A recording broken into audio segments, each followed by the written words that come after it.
Alright. Welcome, everybody, to another session of Silversong. First things first, Gale has informed us that he's going to be a little bit late. He wandered off into the woods, I believe.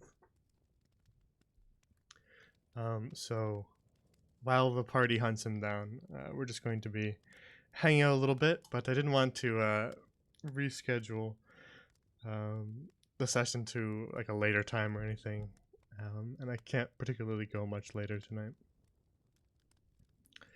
So I decided that we would basically just start now, hang out for a little bit, and when he shows up, he shows up. He said maybe half an hour to an hour later.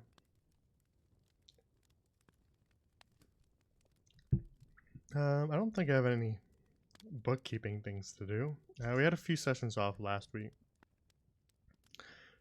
just because of player schedules, but I don't know of any issues like that this week, so I think we should be back to normal schedule, as long as nothing changes. So that'll be nice to get back to whispers and see the sound. Let's do a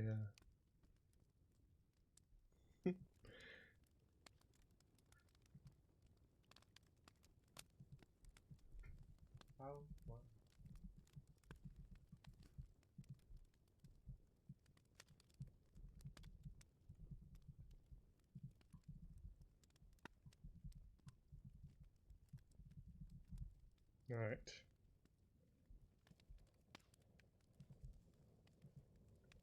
Let's do a let's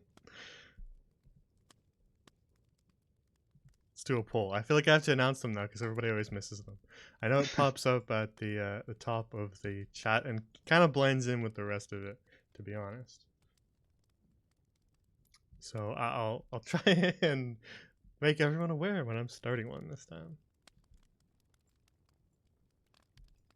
Same, sleepy. Yeah, a little Silversong hangout. The others are here. They're just being quiet. They're playing The Minecraft. vibes are chill. Hello? Hello? Can you hear me?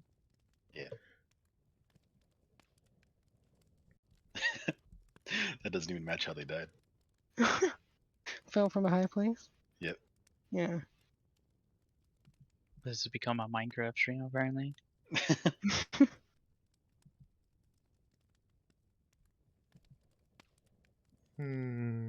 Twitch says my stream is unstable. What isn't nowadays?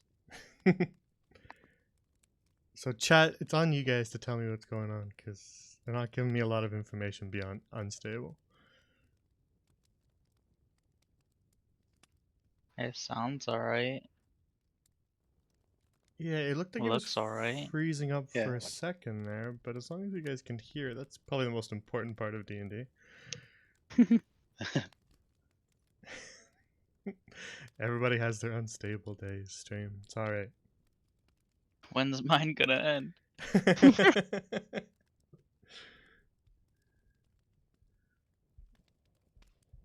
Hopefully any issues that are going on will end by the time we actually start for real.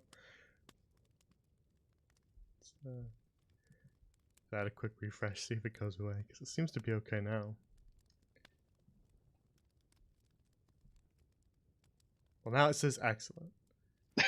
Yay. So if you're having issues, chat on your end, maybe give her a refresh. Because No.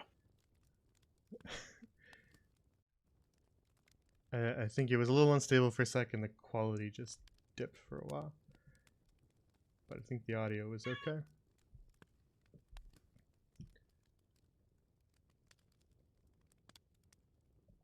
I heard cat. It was, Pavlov has lots to say. yeah, sorry. Restless before the Wow. night's sleep. Forgot her name there for a second. How could I looked you? at my notes. I was like, It was the cat. Who was that again? Who's that cat that's running around with us? PS2 game instead of PS4.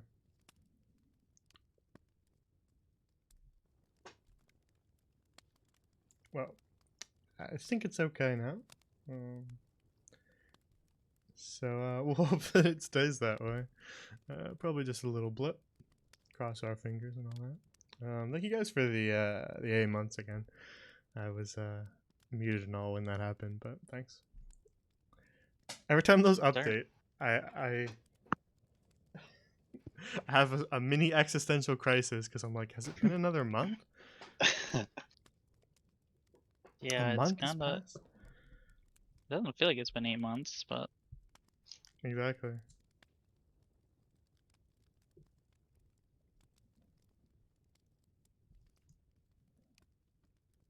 But I suppose I'll trust the numbers. I mean that's what, like $40, so it's a pretty good deal.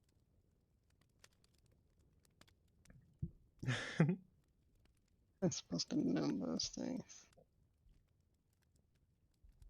I get a cool little 1 next to my name. Boo. Imagine not being a founder. Imagine being part of the 1%. Stacy is far from 100%. No, I know. Alright. I'm being targeted already. How many channel points do you guys have? Infinite. 24K? 24, that's it? Well, I had about, like, I've well, I spent a would lot. have had. I haven't spent any. I think I spent the one 350 to highlight iMessage that one time. I Oh think no, I, that's only 100. I spent like 20k points on trying on that who would win Kaj v Tibbs.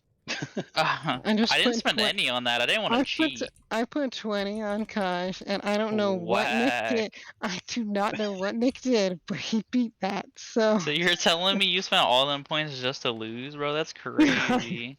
it was crazy. I'm finna hit 100k and then I'll spend some maybe.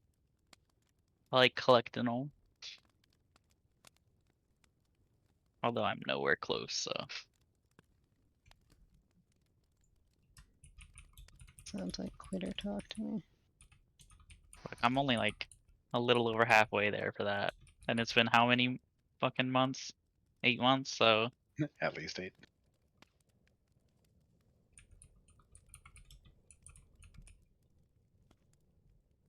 Okay, so how long has Silversong been going on then? We're at session 15. It's We missed one June. session, so 16 weeks? It was June, yeah. We started. So that's like 5 months, 4 months. Something It's like been that. going on as long as we waited We- for it. We missed 2 sessions, by the way. I was just A little bit of throwing shade. it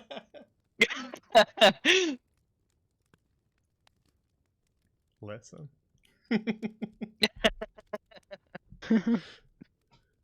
I saw when you I saw when you created it in D&D Beyond. Oh yeah. It was like in January. I was like, oh my god. Show you guys those dates. It does on the app, the mobile app. I see. I didn't like go looking for it. I just saw it. Hmm. Yeah, 1/16/21. So get exposed.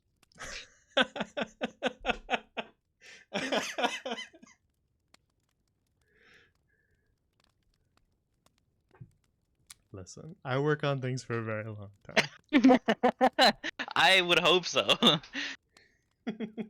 I'm pretty sure I had my character, like, most of the backstory and stuff done in, like, the first 2 days after I heard this was gonna be a thing. I was like, yes, and I got it, like, all done.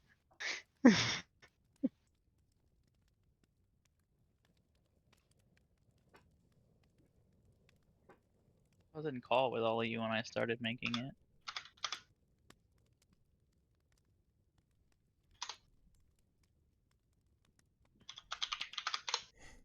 Weekly updates. Reminds me L Ant DD Nugget. Wait, what? I'm not. I can't read Twitch thing. What does it say? Chibi said, reminds me L Ant DD Nuggets weekly updates from me on y'all's game. Oh, okay. Man, Atini's awesome. Wait, who's her favorite character? Probably Gil. Yeah, Gil's honestly, everyone's favorite character. I feel like probably that's true. He's too cute. Although I don't think you need to butter up Nick when he's not here. Tasty. What do Just you mean letting butter you up? know. We all know. Just because I romance him in every campaign I'm in doesn't mean it's buttering up. I think.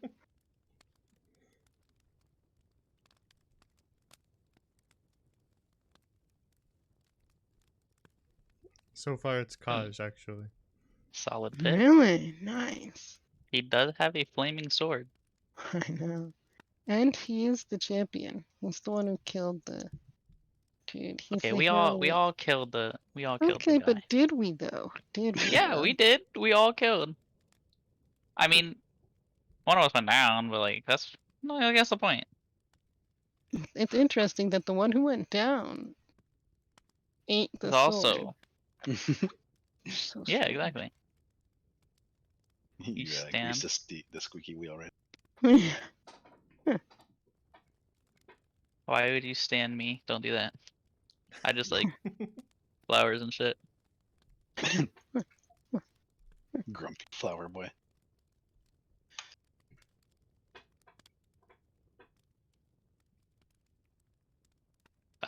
Makes sense. Yeah, not having to play a character with high intelligence is very nice. My other character's a wizard, so Not playing a character with high intel, then arguing with Ruva all the time. exactly. Yeah, no. About the Duh. smartest thing to do. Literally. What are you gonna do? Tell me I'm dumb? Like, yeah, I know. That's the point. That's the thing. Rubik doesn't have the highest of intelligences.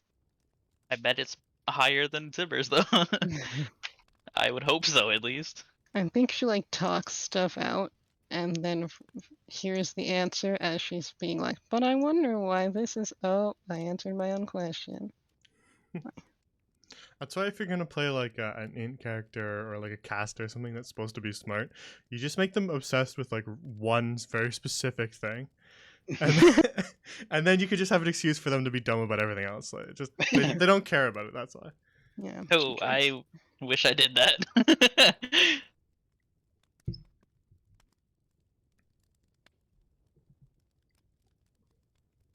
All right, chat.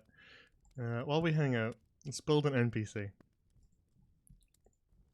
Boil or spell? Build. You were close twice. I Wait, Yeah. you heard boil? heard build. I heard. It's What did I hear? two very normal things to do to an NPC. Let's boil Hold it. on, what did I hear? I heard spoil or spell. Like I like name. I was like, oh, okay. Maybe I'm not so far off of Tibber. You know, I was wondering when that would finally make it. I was gonna say Make something itself toxic, clear. but I'm not gonna do it. What is stopping you now? What has ever stopped you before? I always stop myself from saying toxic. No, because I tell you to say it. I want it. I want it. Give it to me. Roast me. No, I know you like All right. Let's build build an NPC then. Do we all get to choose like an aspect?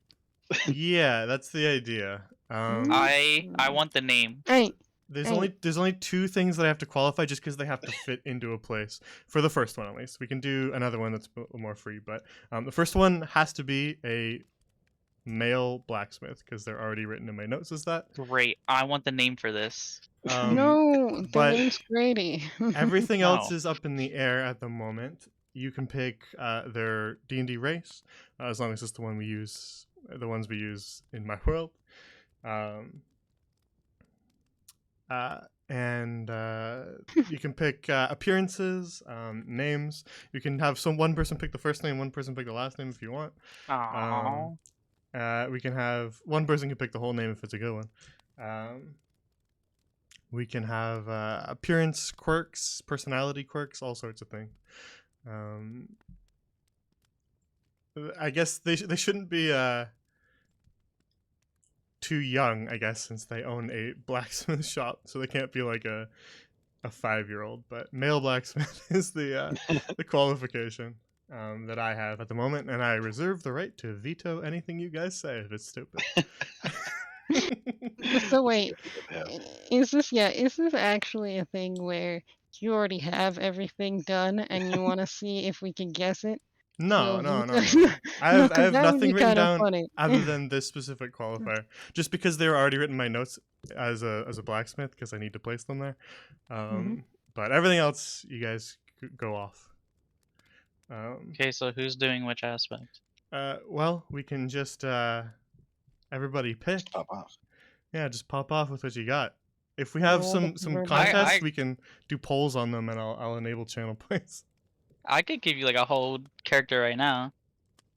Well, anyone can do that. This why is don't- supposed to be inclusive. Start with the aspect. That's what I'm saying. Start with the aspect that you most want to place upon this character.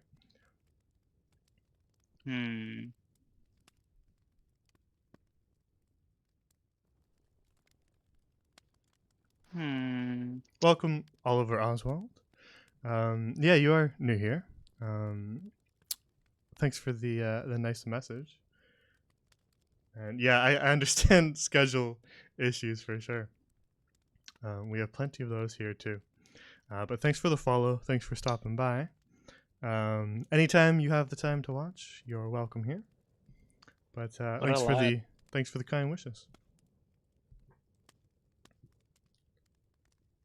We got these two. All right, so back to NPC. We can start with race. Will have to come before appearances, just because that'll probably help the appearance stuff. Portal. Is that an option? I think that's in your thing, right? Turtle? Turtle. Yeah, that's Turtle? an option. Yeah, for sure. The turtle. Fuck yeah, turtle. All right. So a turtle blacksmith.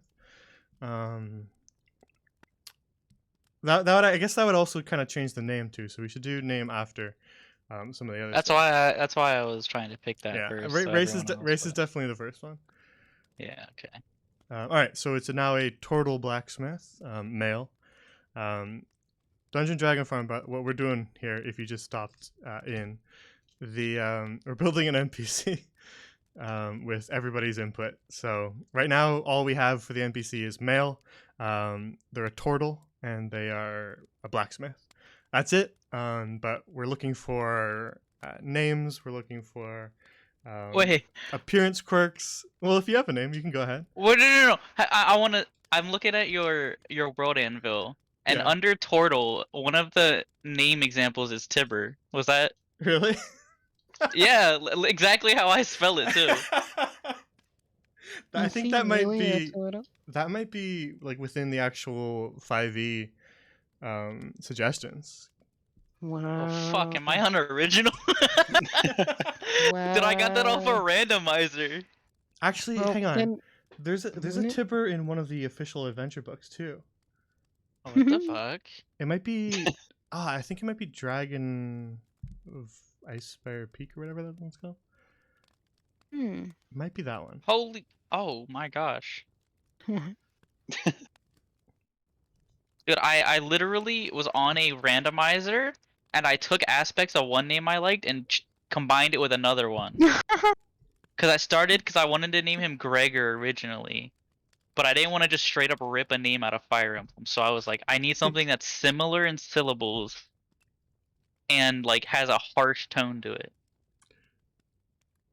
A And blacksmith. now I know I'm not cool. A blacksmith that is afraid of fire. That's interesting. I'm trying to think of how to characterize that NPC.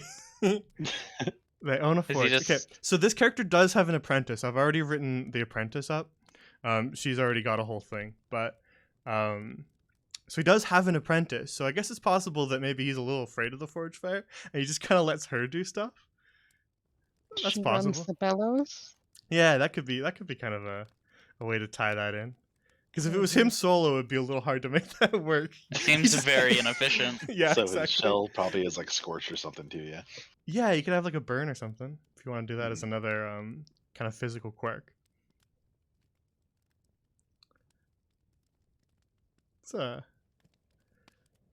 That's an interesting one.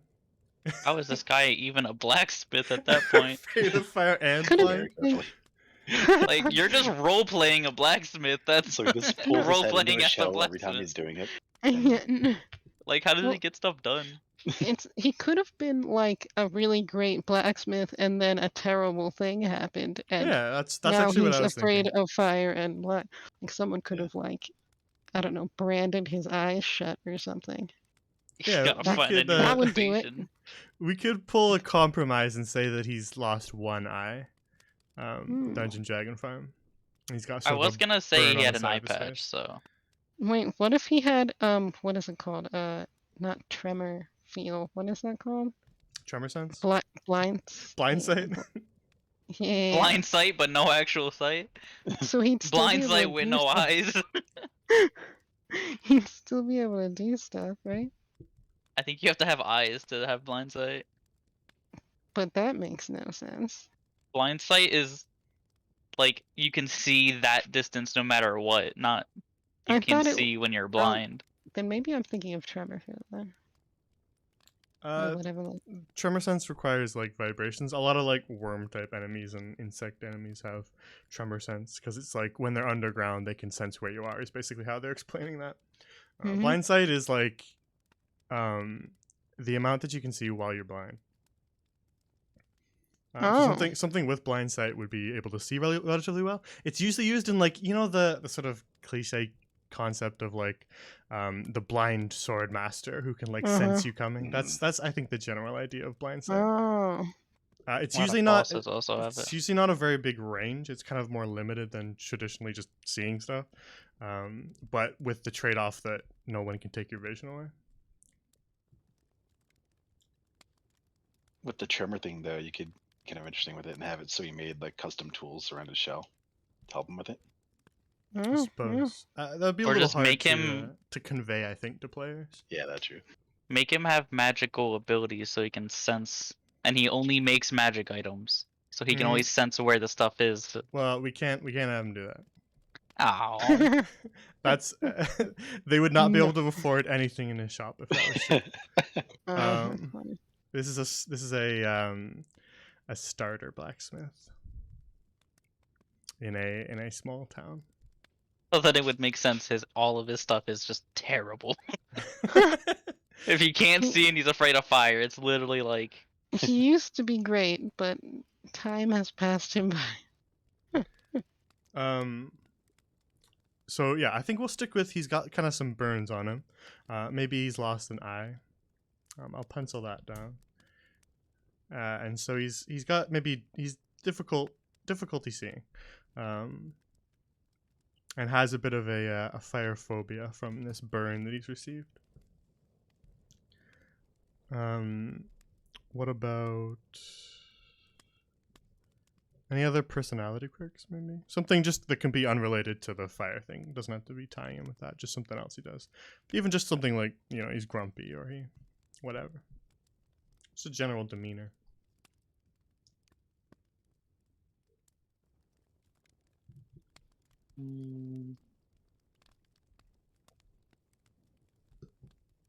What if he's like overly like happy? He's just a good dude. Like all that happened to him, he doesn't care. He's gonna keep going. It's an interesting idea. One sec, I'm just trying to find something. You can't have Tourette's, be blind, and be afraid of fire. That sounds like a bingo card at this point.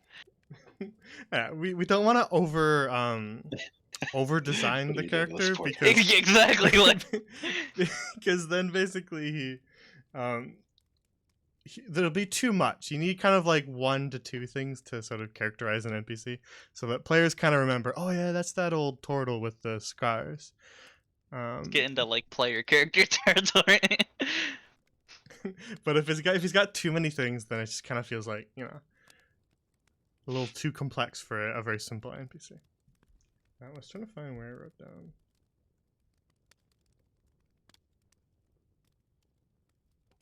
It would be funny if he was just like super cocky whenever he was talking about the stuff he makes, but then when he goes to make it, fire. All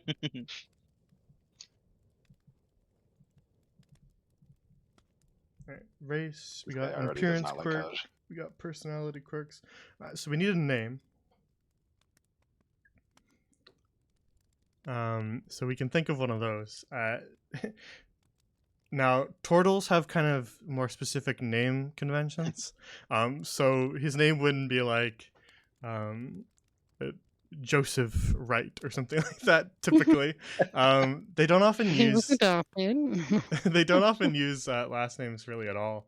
Turtles. The idea behind turtles naming conventions is that they shift them around a lot. When a turtle gets bored of their name, they just change it. So they often have like a bunch of names throughout their life, and they're usually things that the turtle finds interesting. So they're not usually resembling like your traditional like English names that you use for a medieval world. It's just sort of like a sound that the turtle finds interesting.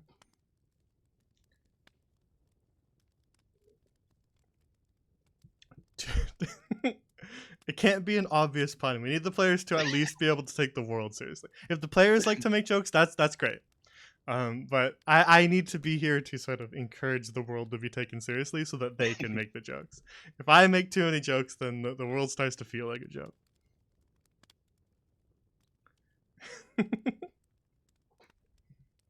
Another thing to think about is where this guy's originally from. Like, where was he born? Where did he grow up? Within, of course, our living world. As I don't think he wouldn't be born in this location. So we can think about where he might be from to travel to this place and set up his shop. As well as another idea is some sort of animal running around in the shop if you want. I thought that was another interesting idea. raccoon. Just a normal turtle. Oh, why are you guys trying to kill these turtles, man? Having turtles around fire.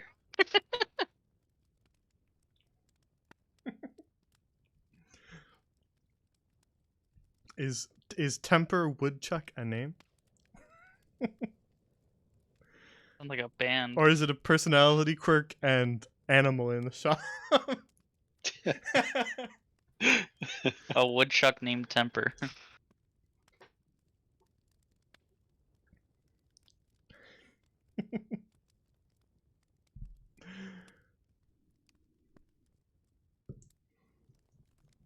A woodchuck named Temper sounds like a kid's book or something. Yep. I think actually just Temper alone is actually a pretty good name. Yeah. Yeah, one does temper things. in Yeah, I Yep. think that's a blacksmithing. pretty good name. Because it just kind of like if he was switching his name around like turtles do, it just kind of like, yep, I'm working as a blacksmith now, so it just kind of makes sense that he would shift his name over to that. I think that's interesting. Tem, yeah, as like old Tem, they could call him. He's like an old turtle. Hi, girl. It's an interesting Hello. idea. I like that. I'm gonna write down Temper. If anybody else has any other ideas, throw them out there. But I do like that one.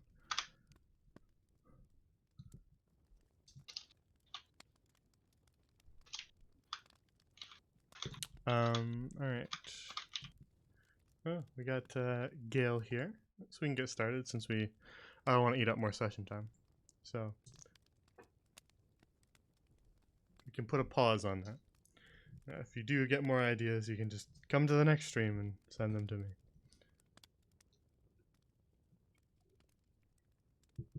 All right, I jotted down what you guys suggested, so I'll save it for later.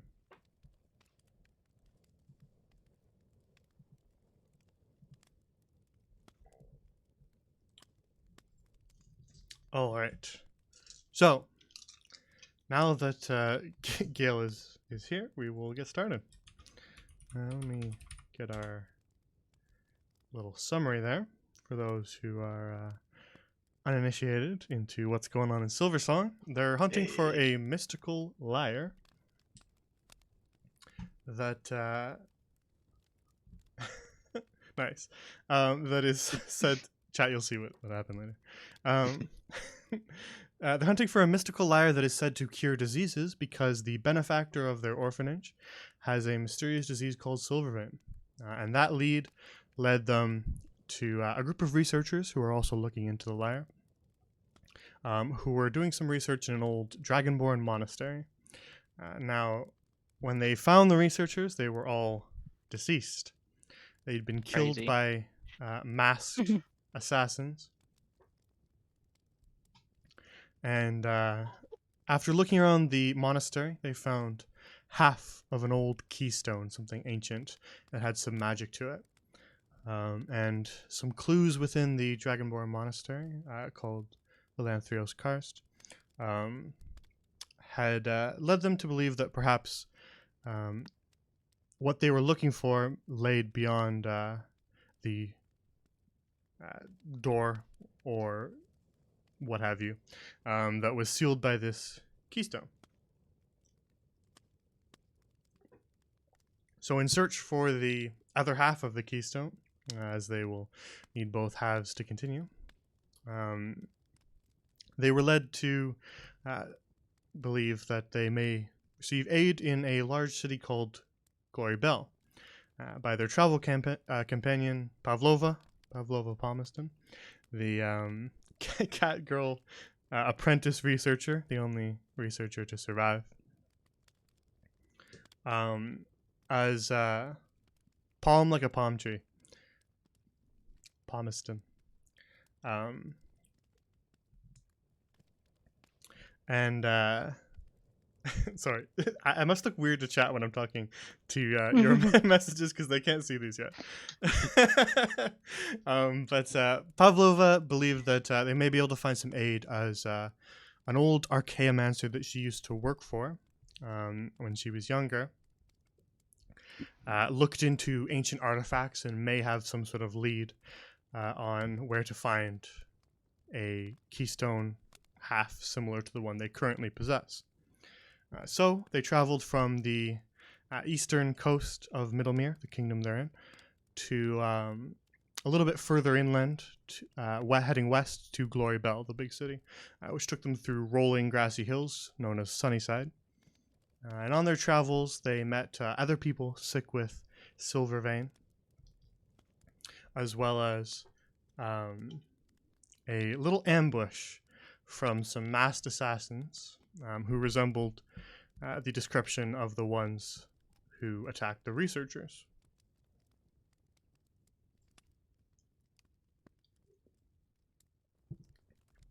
So, where we left off last time, sorry, Yaren Kull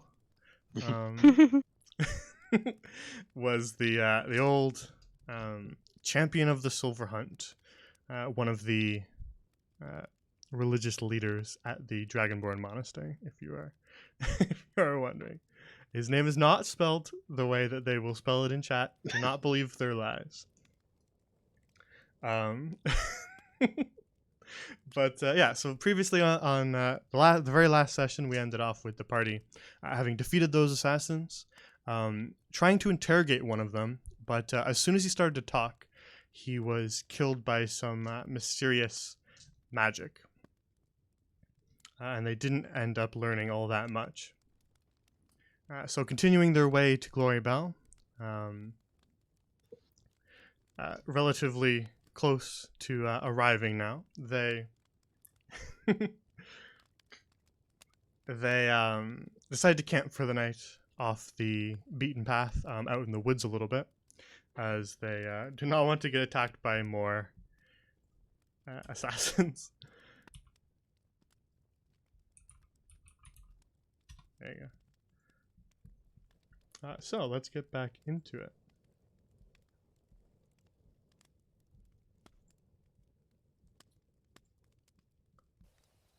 Also, let me bring you to this map.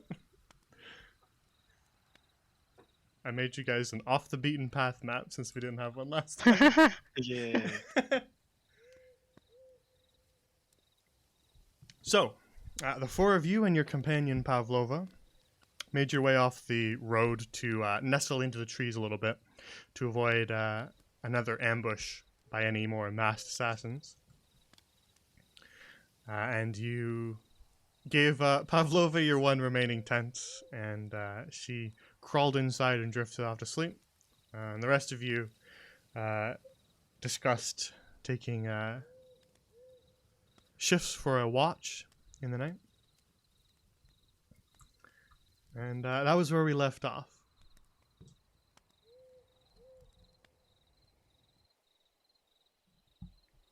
So make sure that everybody long rests. Alright. Yeah. And get all that sorted. I think, yeah, I rolled last time. And I don't think anything turned up in your watch. So the night was peaceful. Thanks to intense trauma. Very good.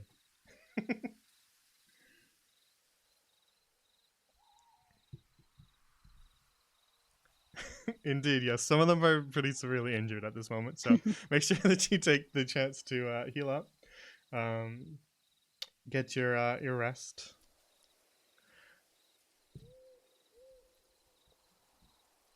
And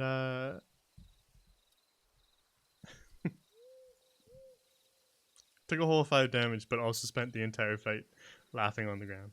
Look, we don't talk about that. I was And, CC'd, not I against don't- my... Who would you say took the last watch, by the way? Who's waking everybody up?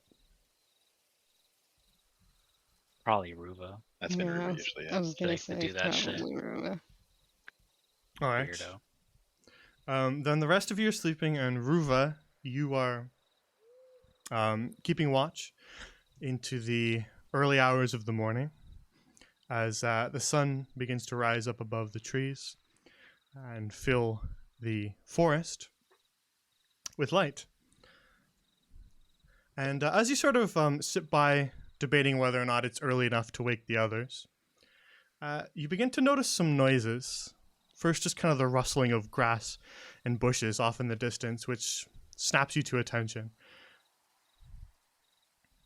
Off in this direction, what do you do, Ruva?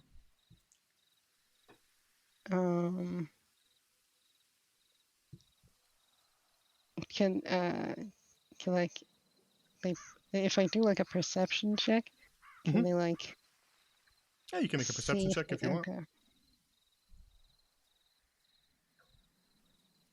Hmm. All right. From a roll like that, I'd say you're not able to determine what exactly the source of the noise may be, but I'll give you a little bit of information. It certainly sounds like heavy footsteps. Whatever is doing it is relatively large. Okay, Riv's gonna move over to Kaj and quietly wake him up. Like put a hand on his shoulder, but a finger to her lips. All right, And Kaj, kind of like nod in the direction. Alright, you, I'm not a Ruba. all right. The two of you are now awake. And Kaj, as you wake up, a little bit confused, but taking Ruva's cues and listening in the silent morning air, you also begin to hear these loud noises, kind of heavy footsteps begin to approach. Is there anything you want to do, Kaj? I'm just gonna follow Ruba's lead in this one. All right. Then he forfeits his quote-unquote turn to you, Ruva. Is there anything you want to do? Yeah. Riv's gonna try and like stealthily move over to Tibbs. Very and well. do the same thing. All right. Nope. What?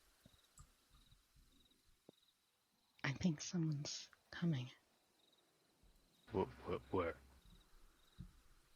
to the south. Oh, okay. Tibber, as you're sort of rudely awoken in the early hours of the morning and quickly brought up to speed on the situation,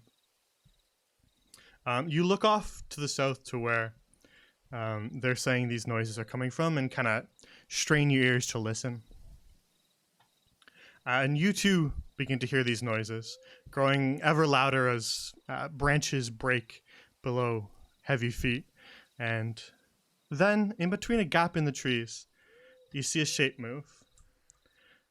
And something just kind of very slowly, almost lethargic, walks its way out into your clearing. It's a horse. We don't know that. What do you mean? Sometimes things Gil aren't yet? what they look like. Go wake up, Gil. Okay. It is indeed a horse. And as it kind of walks its way out into the clearing, it looks a little bit wary of the four of you. Okay. Just kind of keeping its Go. distance against the edge of the trees. Get up. Oi. Slap him. I said get up.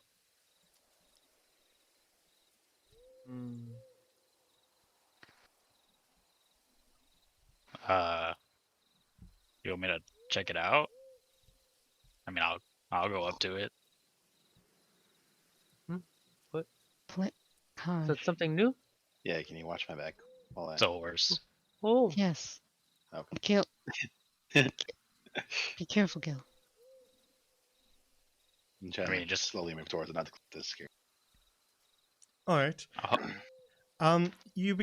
The four of you begin to slowly approach this horse. And though it kind of looks wary of you and almost kind of starts to turn away, you notice that it's almost like limping, not particularly on like a certain leg, but just looks weak, tired, and rather lethargic. I think it's hurt.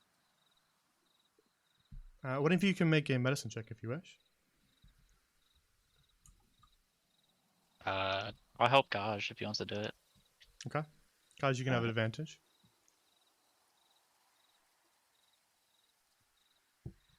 All right. This isn't a particularly difficult check, so the 13 will do it. If only barely. Kaj, as you kind of examine this horse, first it was a little bit hard to see just from kind of the dark bristles that and the night air, but as you look a little bit closer, you notice that it doesn't particularly look like it has any injuries on its legs or anything, but it looks thin and its eyes kind of slightly bloodshot. And then you notice all the way up its neck distended silver veins.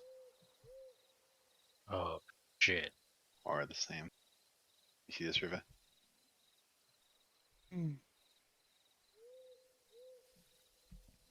I don't understand. So I it can s- affect animals too. I assumed it was something for humans or other intelligent beings. I mean, horses are pretty intelligent for the animal world, at least. I mean, the ones that I had were, honestly.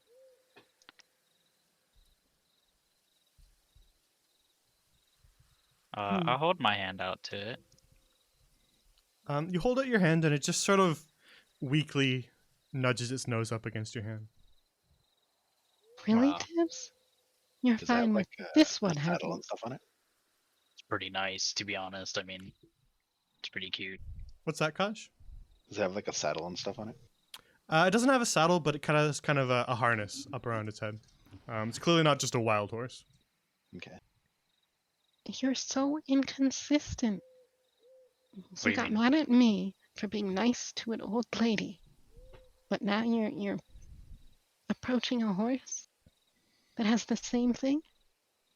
Well, I mean, I'm not gonna get too close. Doesn't seem like it's mad or rabid. Oh, neither did the old lady. Well, yeah, but you touched her, and well, you haven't contracted it, so Mm, it's kind of going off what I've learned from that. okay. You think Pavlova would know about I'm gonna this? go get her. Should probably have her take a look. Can I take its harness off? Yeah, you can just kind of slowly begin to do that as Ruva wakes Pavlova up. Pavlova's fast asleep in the tent, but as you kind of call out to her, she just blinks rapidly and yawns. Is it time to get up? Yeah.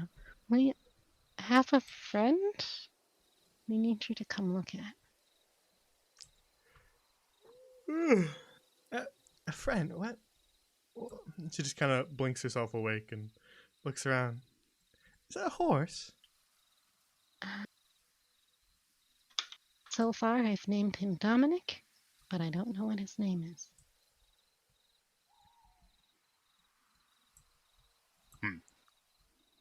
She just kind of dragging her feet a little bit in her tiredness makes her way over to the horse. Ugh, it doesn't look too good. Not like rabid or anything, though, so we know that much.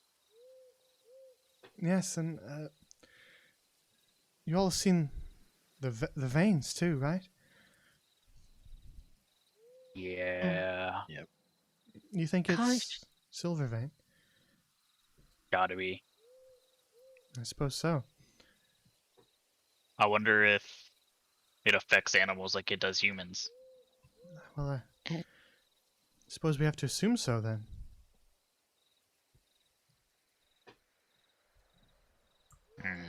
Does the horse look younger or older? It's not particularly young, but it's also not particularly old. Somewhere in the middle. Gosh, are you Hmm. able to talk to them? I can try. What do you want to ask it? Just any information we can get will be helpful. The more we know, the more likely it is we can fix this. Okay. I'll go ahead and use speak with animals then. All right. You channel your druidic energies to be able to converse with this horse. What would you like to say? Hey, friend. What's your name? It just kind of turns its head towards you, almost a look of kind of surprise in its eyes, and then kind of tilting its head slightly in confusion, and with sort of a crackling, very strained voice, just says, "No name." He doesn't have a name. Okay. That- Are you weird. lost? Just kind of still looking back towards you, Kaj just says, Where am I? Relay everything he's saying to everybody else around. I mean, we're not far from Glory Bell, right? Close to Glory Bell. I'll just say back to him. Just kind of stares for a moment, not really sure what to say.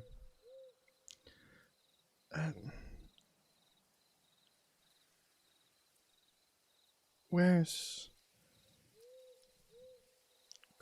grapevines? Do you guys know about any grape? Right. Is there like a winery in the city?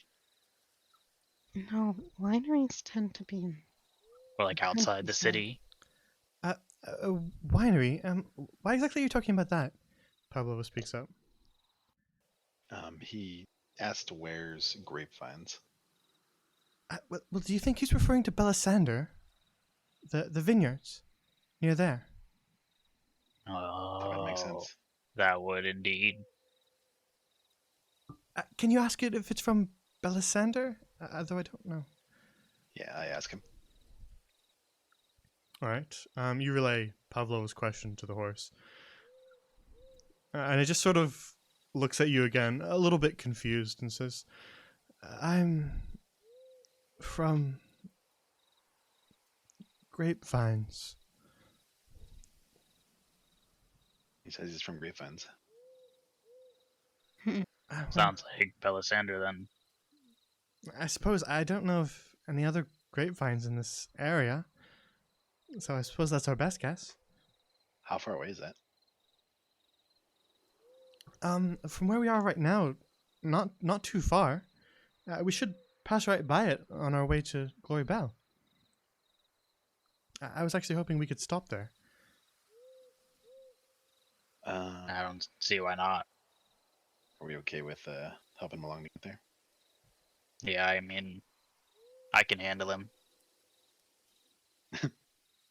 Okay. We look at the horse and say, we can take you. You just kind of see a look of appreciation in the horse's eyes, and it just says, "Thank you." We Ask wandered him. quite a bit Ask though. him. So Gosh, much. ask him if we can call him Dominic. Okay. Can we call you Dominic? It just kind of looks back at you again, still confused, and just says, "No name." No name. I'm just looking at Hmm, Fair enough. He didn't like it. okay. I mean, I look at he is quite a unique horse. I mean, he's all black. Is that unique? Different from any of the ones I saw or Hmm. rode. I mean, all mine were, you know, brown, white. do you need food? I'll ask the horse. Just kind of still looking relatively exhausted, just says, "Not, not hungry." He's not hungry. Well, Well, I he mean, has we to can. eat something. I think he just wants to get back. Yeah, I say we just expedite this. Okay, Get going. I'll Follow break us. down the I'll tent. say flowers. Is he cool to keep the harness on though? No, I'll take just. that off. I'm gonna motion toward the harness, and do you want this on? The horse just kind of looks back towards you and just kind of slowly nods. He wants it back on. Okay. I'll Wanna put it back the on. tips? Yeah. So I'll look at the horse and say, I can't talk much longer. Just follow us, and we'll get you there. Gives you another slow nod. Does he have like one of the like on the mouth? Is there like the little part that dangles that you can like pull them? Yeah. The reins. Yeah, reins. I'll just pull him along with me. Okay. I don't know what they're called, man. Wow, for Yeah. a horse person, that's surprising. I never set him up. I just rode him. Probably should have asked more about that though. I mean, I can when we get to the city. Hopefully, learn some more there. You guys have any more questions for it? Nah, Wait, tell him to stay close to how me. old? How old? Does he know how old he is? How old are you? The horse just kind of, with a bit of a confused look on its face, just says, Don't know. He doesn't know. Mm-mm. I don't think he knows much of this stuff we typically look for. All right, I'm just gonna end it off by like kind of patting his head and pointing the tips and be like, "Follow him." Gives you another slow nod. I wouldn't get too close to it, just in case. I'm gonna keep a little bit of a distance. Okay. You pack up your tent and gather up your supplies and are ready to move on for the day. It's kind of early morning, maybe about 6 in the morning. All right, we heading off then. Yeah. Yep. I'll stick to the back just in case. Wait, why are you in the back? He's the one that wants to Just get to home. pull the right? horse behind. Okay, but don't be too mean. What do you It's mean? like, don't forcefully pull them. I'm not forcing him. He's coming. I'm just saying, don't go too fast. I think you mistake me for the wrong guy.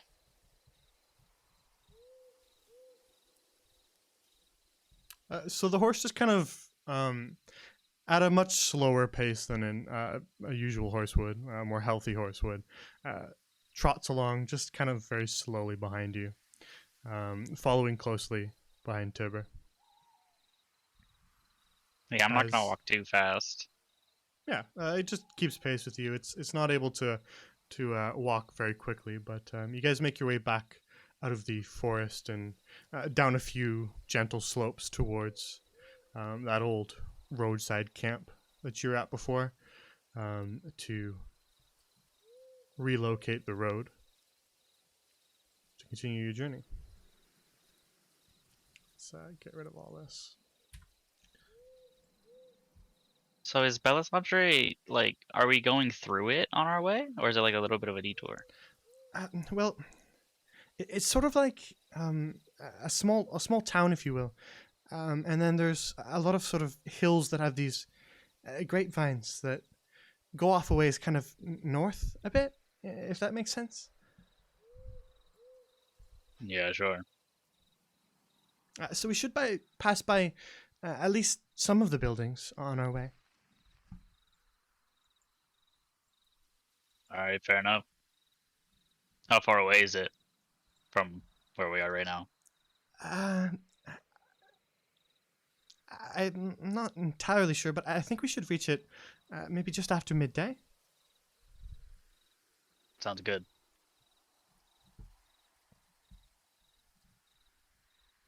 So you make your way back to the old trodden dirt road that winds its way through Sunnyside, and resume your travels to the west, with the horse just kind of very slowly meandering its way along behind you guys.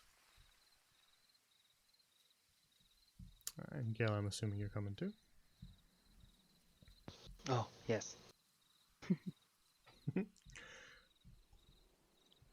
And today your journey through Sunnyside, for a few hours throughout the morning, is peaceful. You wander your way through the hills as birds chirp in the distance, not owls.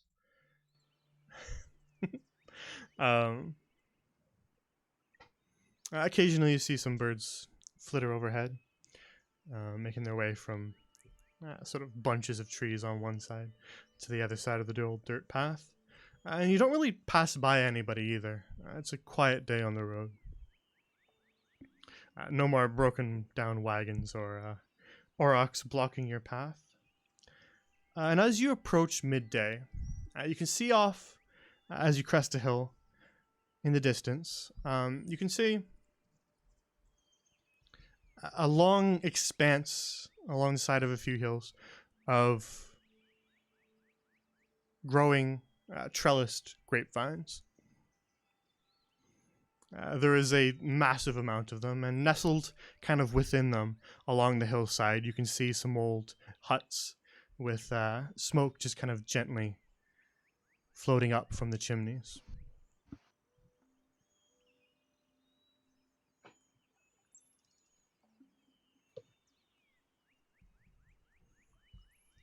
And as you kind of look off over this little overlook you have on the hill, Pavlova just kind of excitedly points and says, "That's it. That's Bilisander.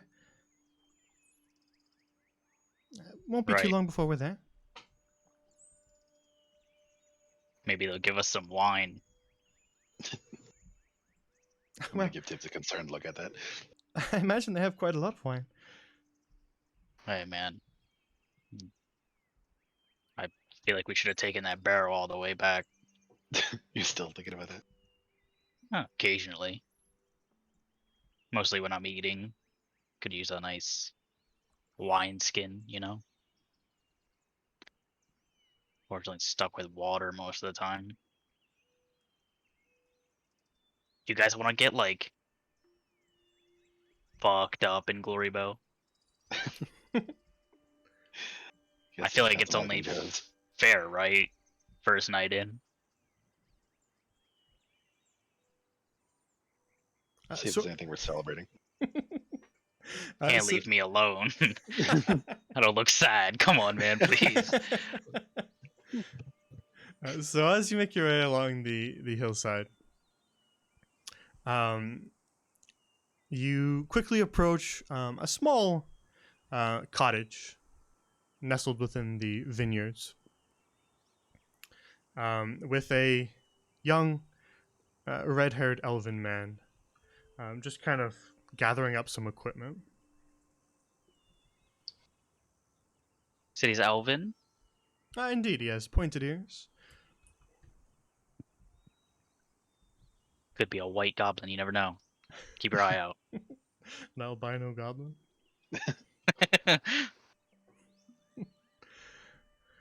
And he's I'm just kind of a tall goblin. I'm green, pointy ears. basically, yeah. He's just kind of hard at work out front of this little cottage here, near what appears to be just sort of a little fenced-off area with a water trough in it. Off to your sort of right side, you can see these hills that just sort of climb their way up with trellised purple grapes lining every edge of each of the hills. An older-looking man with a wheelbarrow wanders his way along the hillside as you approach the younger elven man. And as you approach, he just sort of stretches and turns towards you, putting down some of the equipment he was carrying, and says, good morning to you. Morning. Good morning. Just traveling through. Well, you lose a horse. As he just kind of, you see him kind of scan each of you, just glancing one by one to each of you, and then just kind of looks past Tibber to see the horse and says, is that... yeah, actually. Hold on, you should probably talk to the... he just kind of, fumbling with some of the stuff he's still carrying, drops some of it and says that, listen, I'm just a stable hand. I'm not really in charge here, but you can talk to the older man up there. He would be the owner of that horse. Right. Okay. Well, that was easy. It's kind of strange. Why does it have silver vein though? I'm gonna nudge Ruva, remembering that she spoke with the other elven man when we were leaving the other place. What's Hey, up? Ruva, you wanna talk to this guy? He says it's his horse. Oh, okay. Yes, yes. What is it? Well, these folk here, they've got your horse. And the two kind of wander their way back down the hillside towards you. The older man, human, just kind of takes a long look at each of you and says, Very well. That you do. Where did you find him? Pretty far east. He came into our camp. I see. Well, it is indeed my horse, but he has tendency to wander off. Did he wander off with this disease on him? Well, I bought him from another farmer further off to the west, and he seemed fine when I bought him. That was a couple of months now, but he had, well, I suppose you could say behavioral issues. Wasn't that fond of being ridden, and wouldn't pull any of my equipment. Would always have a tendency to wander off if I didn't tie his ropes tight enough for the night, and then I noticed he came back actually one of the times and looked a little bit ill, and that was, I suppose, at least a month ago. And since then he's only gotten worse. I was actually intending to sell the horse, but I didn't think anyone would buy him with the ill health he's in, I suppose. So I was just hoping he'd recover. To be honest, I'm not really sure what to do. How much? Well, the starting price was 200 gold, 200 griffs, but wasn't sure if anyone would take that with his current state and all. Because he's going to die soon? Well, look, I've seen folk travel through Belisander on their way to Glory Bell, and they've looked similar, and those folk didn't look like they had long left. So, I suppose I don't know how much long this horse has left. Well, we are currently looking for a way to cure it, so we could take him off your hands. You're looking to cure the silver vein. Yeah. Maybe. Really? We Well, want to there's try. folk in Glory Bell that have been trying. I don't know if they've had much luck, but I suppose all the luck to you. That's where we're headed, so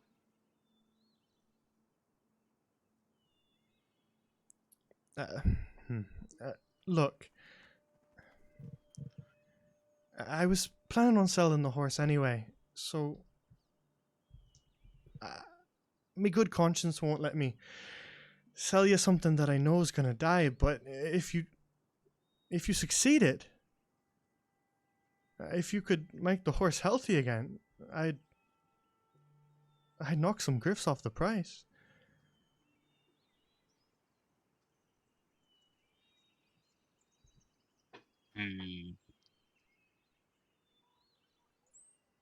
Wait, so are you trying?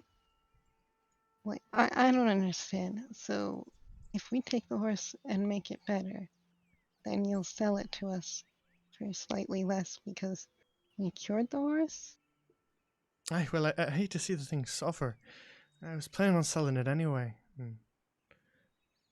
yeah, but you also said you wouldn't sell it to someone knowing it'll die. So Yeah. I'd feel terrible about selling it to you if it were dead. I will take it off your hands, and it will be my responsibility. I see. If we cure it, well, that would have been something we did. I see. I will warn you though, they're not going to let you take a diseased horse into Glory Bell.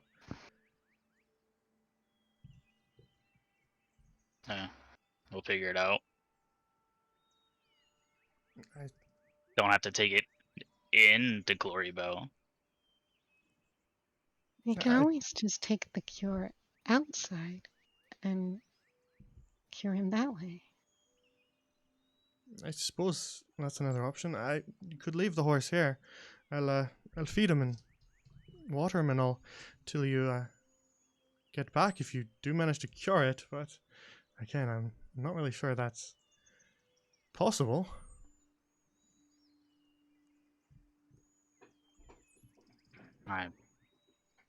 Up to you. I mean, we'll take the responsibility for it if you just plan to let it sit here and die.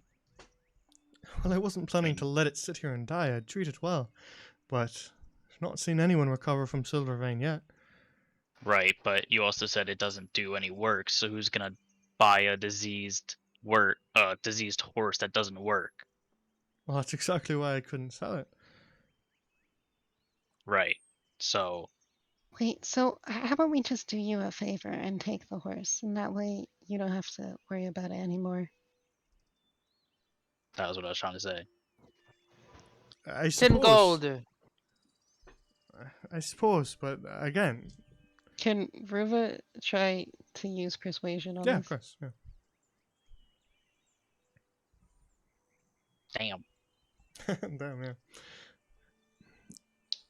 I suppose it'll save me a bit in supplies, but again, you'd better have a plan for Glory Bell, because they're not going to let you take a horse like that in. Plan. All Figure right. it out. Thank you so much. Ruva's done talking to him, so let's go, Dominic. We'll go cure you now. So, it's not his name. Look, friend. Hmm? His name's no name. Oh, no name? Yeah. Sorry, no name. Let's go, no name. If we manage to save the horse as a show of good faith, I will come back and I will give you some money. Come on, guys. All right. Remember, well, we're doing him a favor. It kind of wouldn't make sense for you to pay him. Like I said, show of good faith. well, I suppose I'd appreciate it, but I don't I don't know particularly if know you- you, so I don't know if I can trust it, but I'm giving you the horse anyway, so I suppose if you stop by again, I'll pour you all a glass of wine. And I will definitely take you up on that. Tibbs, I don't know if you saw, but I got a 25. This horse is ours. It's okay. What's a 25?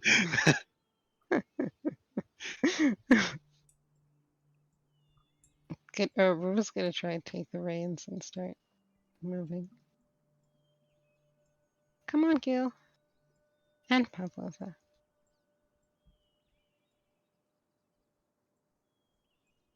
Bye, Mr. Wine Person. And Stable Hand.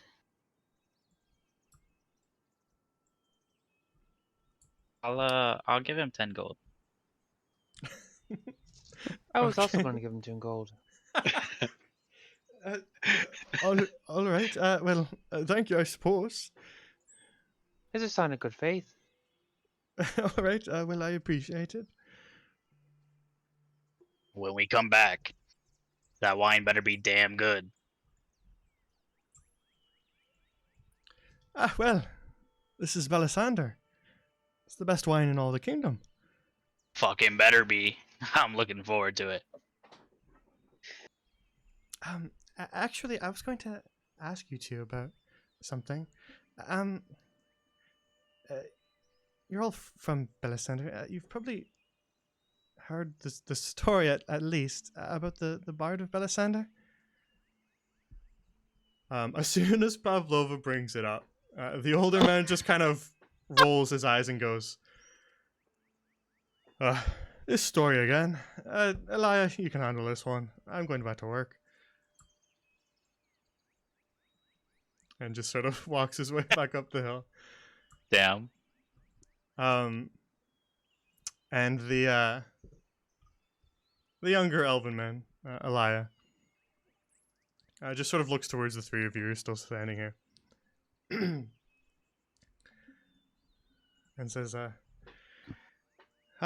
yes, I've heard the fable. What exactly do you all want with it? Just kind of looking at all three of you if anyone wants to speak. Well, that's kind of our primary lead right now. Well, it was. Thing that kicked it all off. A children's story. Sure. There's a lot of rich people looking for that story though, so almost feel like there's some credibility to it. Well, I wouldn't know much about the behaviors of the rich, but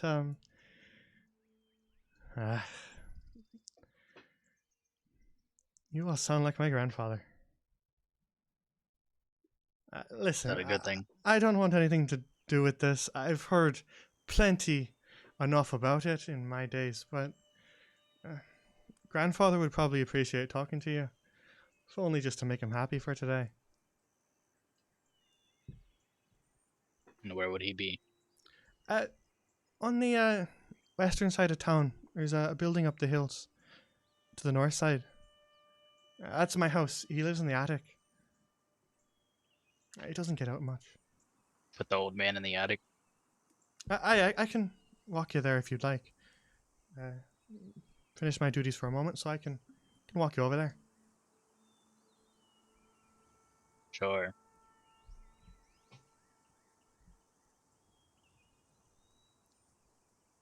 Probably shouldn't put the old man the highest place, though. Well, the attic is where he wants to be. Fair enough. Barely ever leaves it.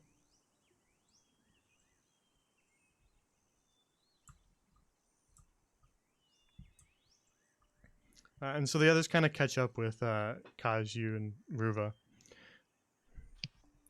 as you make your way kind of along the hillside.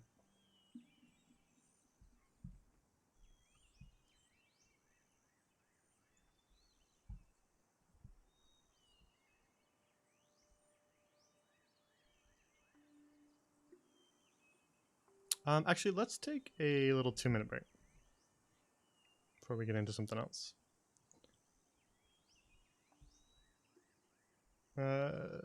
So go to the bathroom, get a drink, whatever you need to do. And we will be right back in a few minutes. I always forget to do breaks, so for the sake of everybody, let's take a little break. And we will BRB in just a few minutes. So chat, be right back.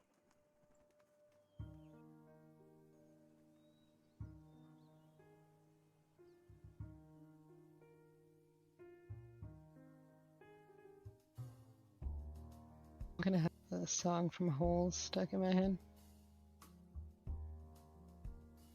Which one? Yes. Good answer.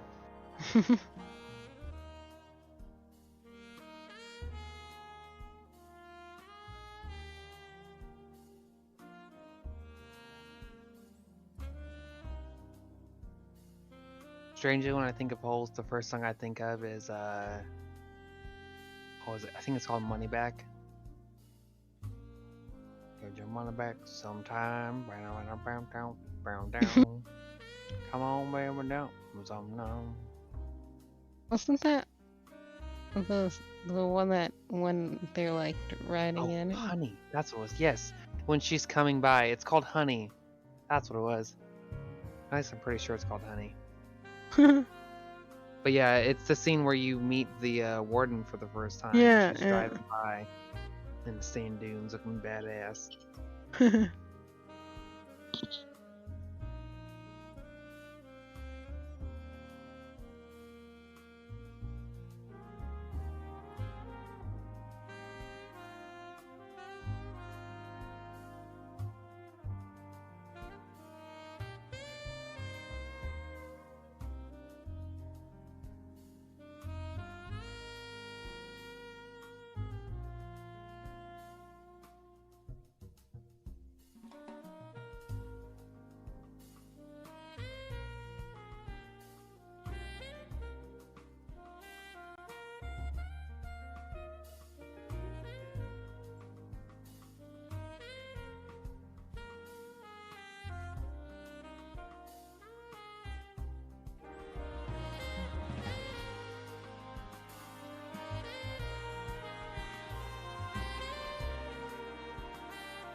feel like there's a joke here somewhere. Something about Canadian minutes and US minutes being different. Like the money. It's there. I don't know how. There's a joke here somewhere.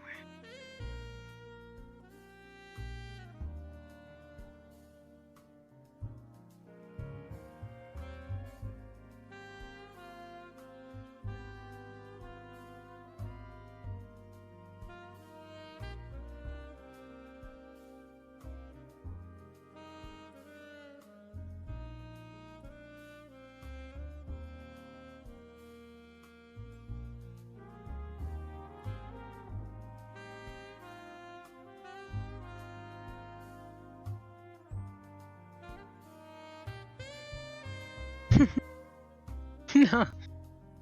Okay, no, Chips. So, you know how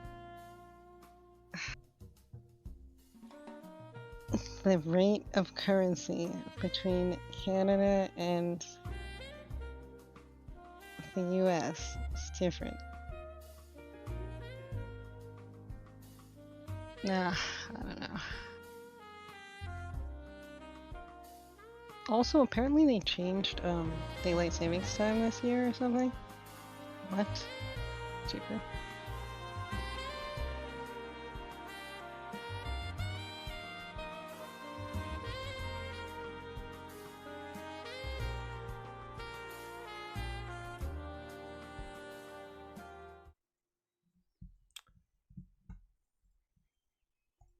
Alright, sorry, there's something I had to do. That was a little longer was- than 2 minutes. I was trying to make a joke about Canadian time being different than American time, and Yep. I We failed. perceive time differently than the rest of you.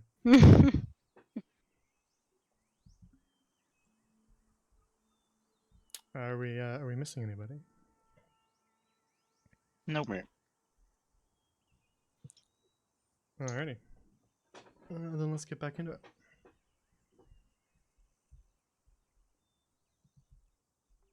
So you follow Alaya off towards kind of the western side of town.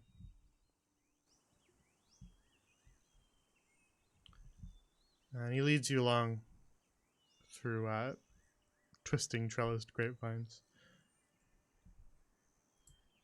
to a smaller kind of cobblestone square with a well in the center of it. This is, it's just right along here to the north.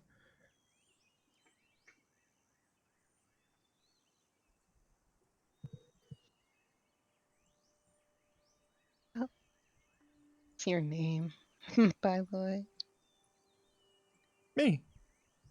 I'm Alaya. Mhm. Alaya Valis. Okay, well, thank you.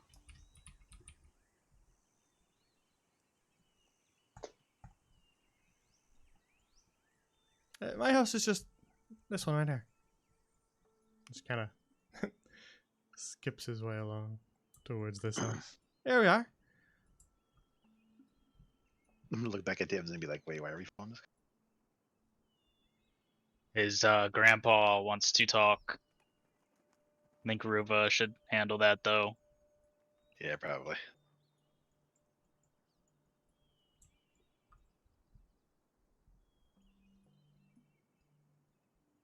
Hey, I should probably ask, what are we doing here? Well, your friends over there, they said they wanted to talk to their grandfather. You were talking about the children's fable and all that, you know, the Bard of Belisandre. Oh, and your grandfather knows? Well, Okay. grandfather's always rattling on about, you know, the old children's story, and that's all he talks about, really. Can't get anything else out of him. So most folk just leave him alone. We would love to speak with him, then definitely. Yes, he's just in here then. Pablo was going to go with you.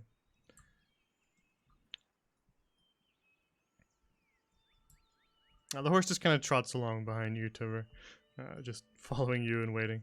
There's an old Yeah, well in I'm the just center of town. There's some buckets Leading nearby. it. So is anybody going with Kaisars or Pavlova? You guys staying outside? I'm staying outside. I'll stay with the Tib- horse. Tibbs is leading a horse to water. Yeah. I'm gonna try and get it to drink.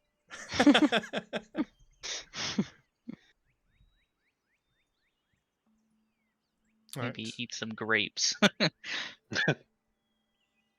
horse, not me. Do horses eat grapes? We're about to find out. Dude, don't kill the horse. It's fucking dying! It's like giving a dying dog a little bit of chocolate. Let it live, man. Oh my god. Alright.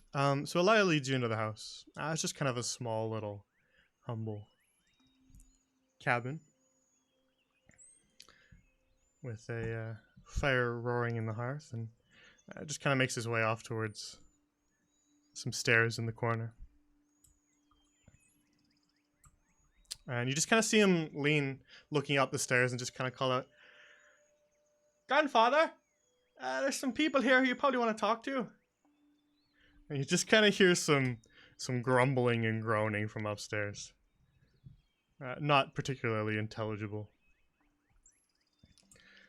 Well, he's a little bit grumpy sometimes, but if you talk to him about the story, he'll probably perk up a little bit. Are you hungry? You can have some food here too.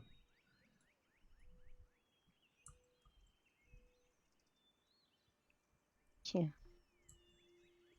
Just head on upstairs. I imagine he doesn't really particularly want to see me.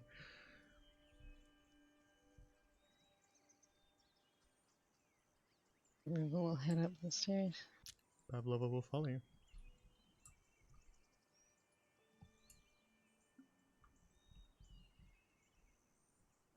Oh. Kai's got slingshotted. Happens when I'm trying to drag to copy you all.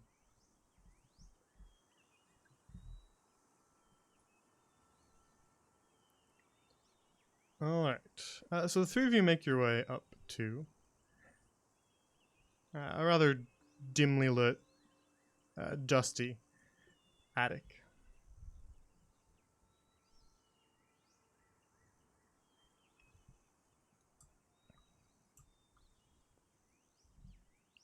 And up in the attic, you can see just kind of some old furniture, some of it covered in linens to keep the dust off, some crates stacked around, as well as an old line with a bunch of clothes hanging up on it. In the corner, you can see a bed with rumpled covers and a book beside it. And then by some windows on the far side of the room is an old-looking desk with a rather old-looking elf beside it. He's got just wily hair, white, and a huge beard. And he kind of turns towards you with a bit of a grumpy expression on his face and just says, "Hey, yes, what are you bothering me about?" Ruva puts on a big smile and greets him, speaking Elvish. Hi, my name's Ruva. I'm told that you're the expert on the story about the bard in Belisenter.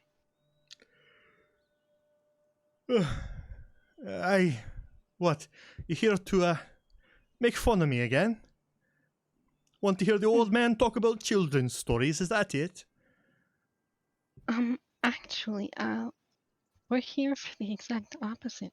We believe this story as well, and we're looking for information, any information, to help try and find a cure for an illness. He stares down his glasses at you as you talk, and you just kind of see one of his big bushy eyebrows kind of raise as he scrutinizes you.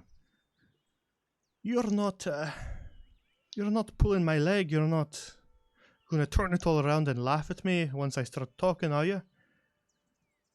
Oh, Ruva looks horrified. Oh no, I would never do anything like that. We really need your expertise. You kind of see him mull around the information you just give him. And he just kind of takes a moment to kind of stare out the dusty windows that give the room its only light, and then turns warily back toward you and says, all right. I suppose you can have a seat if you'd like. He just kind of looks around. There's not exactly any chairs here, are there? You could sit on a crate or the bed if you'd like. Immediately just starts taking out like some nice like a bit of pile of clothes, and then like makes a little seat for herself and just sits on the like right here. Sit up on this crate. All right. Well, what exactly did you want to talk about? This is a bit unexpected, and well, it's never happened before. Most people tune right out when I start talking about, the story. Well, we only know the basics, and it's been kind of hard to try and find any clues as to the whereabouts of the liar. Because that's what we're looking for, obviously. Course. I can tell you why you're not having any luck.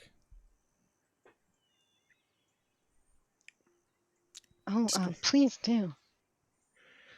That's because the story you've been told, that children's fable, that's not the whole story.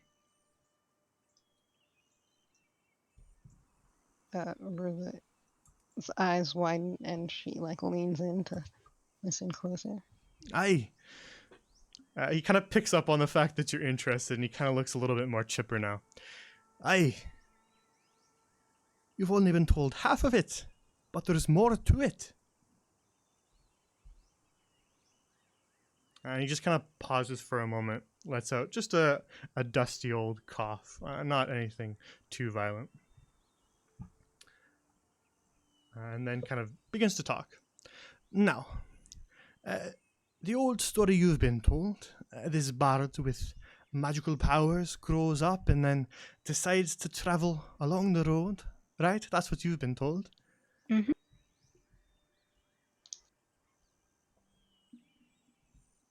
Well, I tell you what, my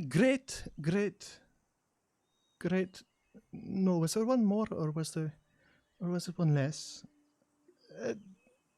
Grandmother, my ancestor, Rubina Vallis, she knew the Bard of Belisandre. What? Aye, she knew her. How? Were they friends, or? You see, my great ancestor, she worked at a tavern in Glory Bell that the bard played.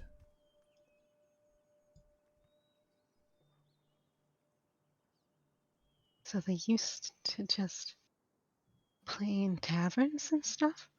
Was this before or after they had the healing? Well, as the fable goes, the bard, they travelled around and they grew an audience, people who were amazed by the healing and the salve that these songs seem to have. And so she would travel around and she would play in taverns, and she would always come back to the one my ancestor worked at. She was a barmaid at what's it called? Good Graces in Glory Bell.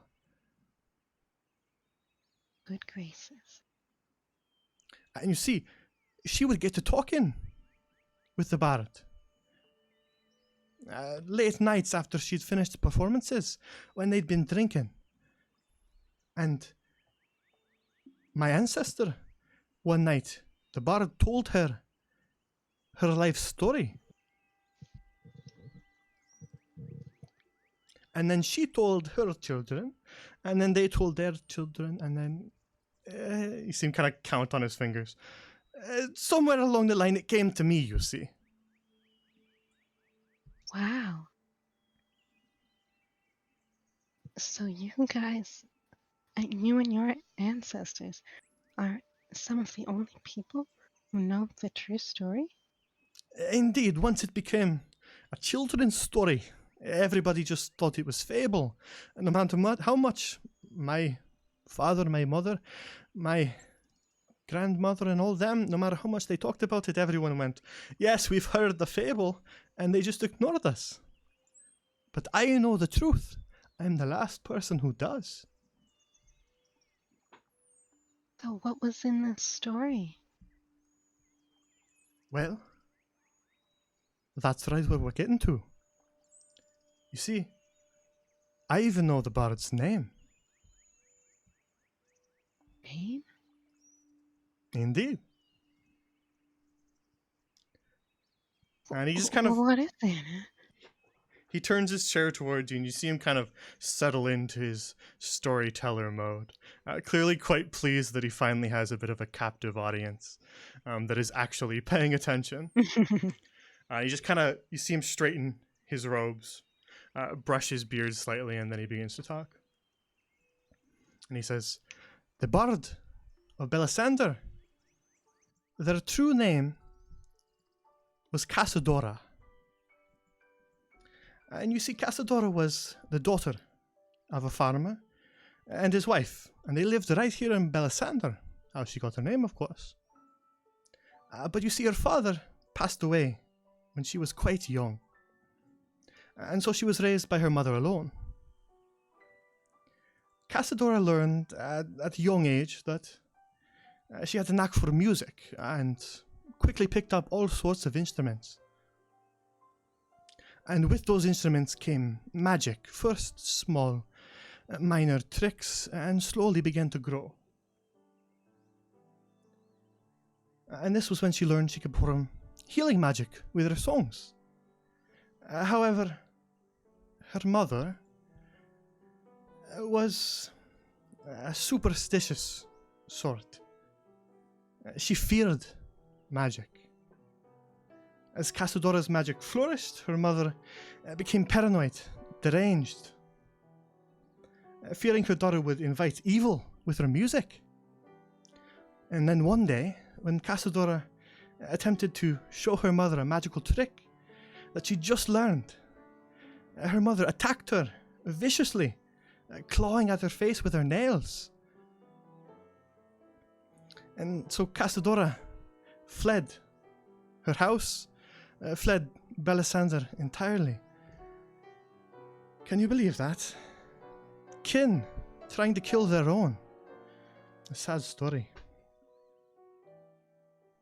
Terrible. And so that's where we start to merge once more with the fable. With Casadora now living alone on the road, she travelled. And she crossed all of Middlemere, attempting to help others with her music. And eventually, of course, that led her to Glorybell and the big cities, and Osmore heard about her capabilities. That's when her crowd started to grow. And as her crowd grew, so too did the pressure of performance. She started to feel like she would let people down. And as the pressure mounted, that was when she ran away. You've heard that part, I'm sure. Ruminant. But there's one last detail to the story that no one knows, no one but my ancestor. You see, the night before Casadora fled, and all through that day, she'd been talking with my ancestor, Rubina. And Casadora said that The entire day she'd been hearing a song in the air, and now Rubina hadn't heard a thing. Not a peep. But Casadora was insistent. She said it was the saddest song she'd ever heard. And that it was coming from the forest. And so that night when Casadora ran off, Rubina tried to follow her. And she wasn't able to. But she did see Casadora run off deep into the Silver Court woods. And that is what they won't tell you in the fable. So she went to the woods. Aye, and she was never seen again.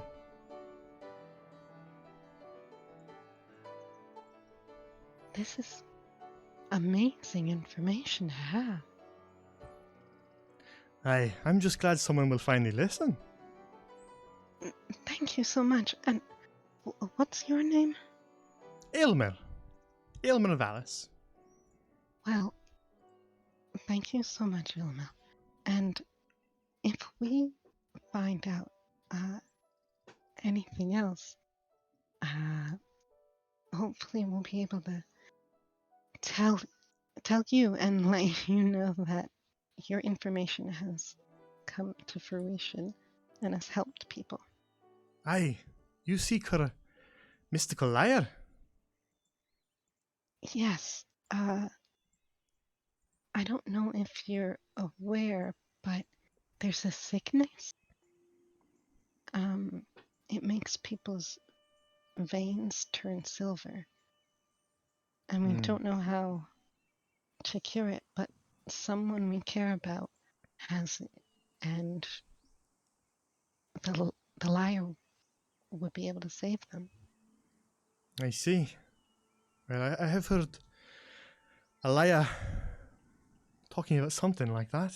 Sounds vaguely familiar, but I mostly stay up here, so I've not seen it myself. But if you are seeking the lyre, I wish you luck, and if you learn anything to add to my story, I'd greatly appreciate it if you came back. If we find out what happens, then yes, you as the living record have to know so you can keep your legacy going. You just kind of see him look a little bit sad just for a moment before he kind of quickly wipes the expression off his face and just says, I need to prove that my ancestors weren't crazy. Prove that I'm not crazy. I don't think you're crazy. Well, it's finally nice to meet someone who thinks that way. You're a rare breed these days. Rue just smiles. Was that all you're here to talk about? I suppose I don't have many other topics of conversation. Well, me, yes, but I don't know if Ruva looks at Kaj and Pavlova. If my companions have any Pavlova questions just to ask? furiously writing all that down in her notebook with a quill. She's got like an ink pot set up on his table. She's just writing all of it. She kind of looks up at you. What's that? Do you have any questions for him? It was good graces, you said, right? Aye, indeed. Glory Bell. Yeah, all right. Good graces. She just kind of jots that down. I think I've got most of it. If you just give me another moment to finish writing before we move on. She just kind of glances quickly at Kaj. Did you have any questions? I'm gonna shake my head and smile. Thank you, Amir. You've been a big help. Hey, happy to help. On your way out, make sure that Alaya gives you some of his pie. It's rather tasty, I must admit, but don't tell him that I said that. Won't say a word. All right. Well, I bid you all good luck. Well, thank you so much again. Ruva starts packing up her makeshift suit. All right, you pack up your things, and as Pavlova continues writing, and with a satisfied look on her face, she closes the book and begins to pack away her little inkwell and quill, quickly putting her little knapsack back on, and says, "All right, I'm ready to go." Okay. Well, after trying some of that pie, we will be on our way. Good luck to you.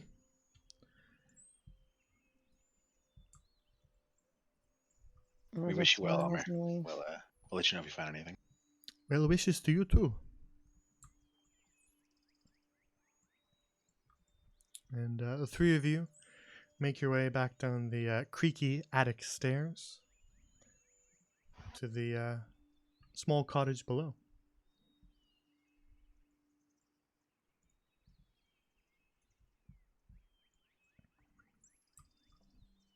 Back downstairs, Elias just kind of fiddling some of the stuff on the table. So he kind of turns towards you as he hears you making your way down the stairs and says, "How was it?" Oh, it was excellent. And we heard that your pie is supposed to be delicious. Aye, well, I can get you a piece if you wish. Oh, yes, please. Got one just freshly baked, so help yourselves, I suppose. If only for making Grandad happy.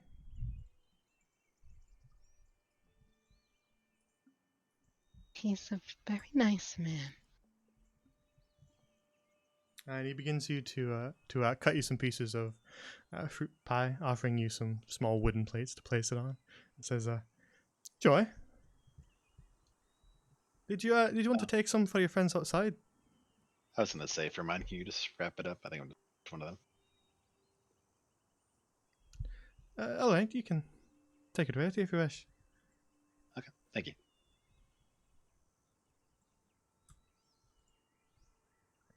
Ruva's gonna put half away, but also can start munching on the other half. Wait, can I roll to see how delicious this pie is? Well, it wouldn't be anything on your end.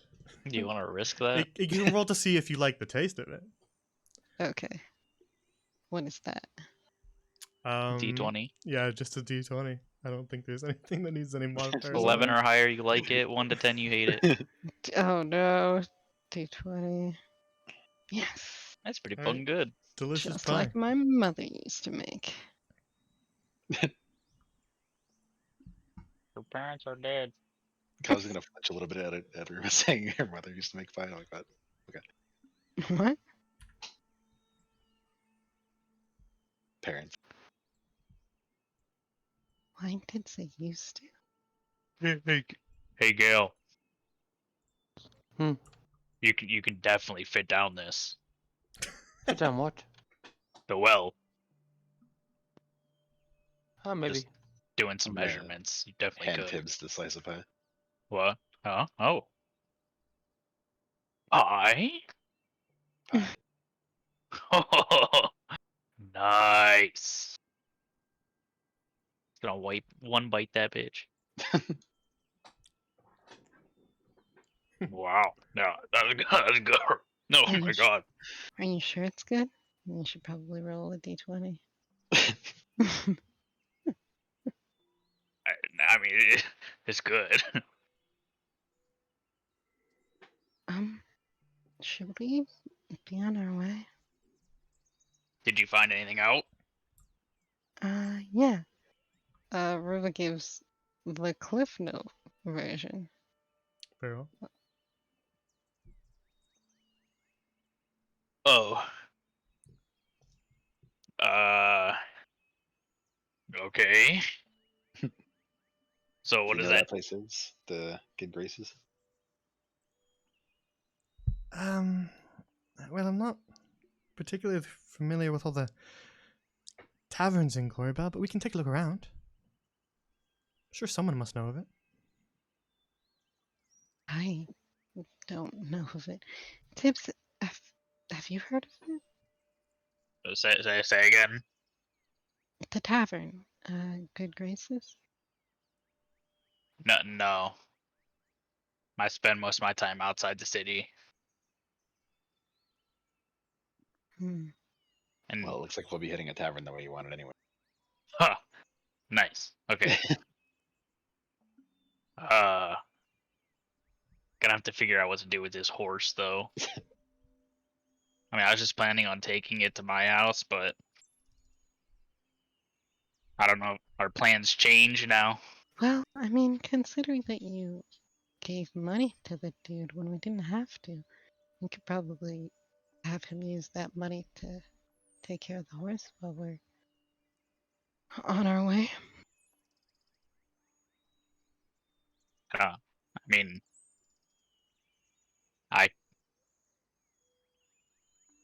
I'd rather just take it with. Okay. Yeah, if we're gonna stop by your let's- house anyways, we can just drop it off there, yeah. I mean, if By- we are, your regardless, just find something out. By your house, do you mean the house of the people who put you in an orphanage? What? Huh. Okay. Who's gonna start walking? Up with her. So, sure. Start walking. Where's Gail? I don't know. Gail. Mm-hmm. Why is Are you he eating all grapes? juicy? Hmm? Did you give me any? What? I don't know what you just said. Did you give me any? There you go. Oh, nice. I got about 3 handfuls. Holy, okay. Alright. We better go fast. Yeah, we should Yeah. probably do that. Yeah.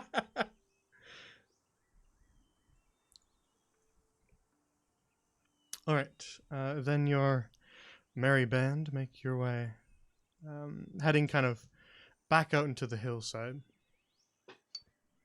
and away from the clump of cottages and houses, and further off into the hills, away from the trellised grapevines of Belosander.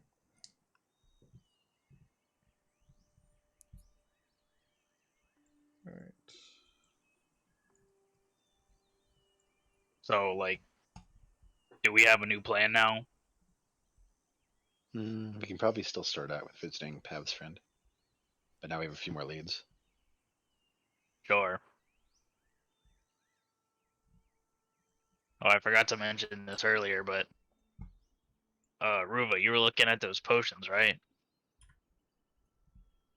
What potions? You had like a bunch of potions you were looking at, right?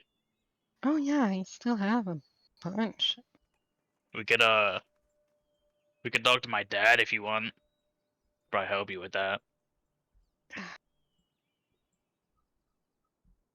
I'm not sure I want to have anything to do with the kind of people who would put their child in an orphanage. Right. First of all, different dad. Biological dad, you know, the orc one. Mhm. You live with them.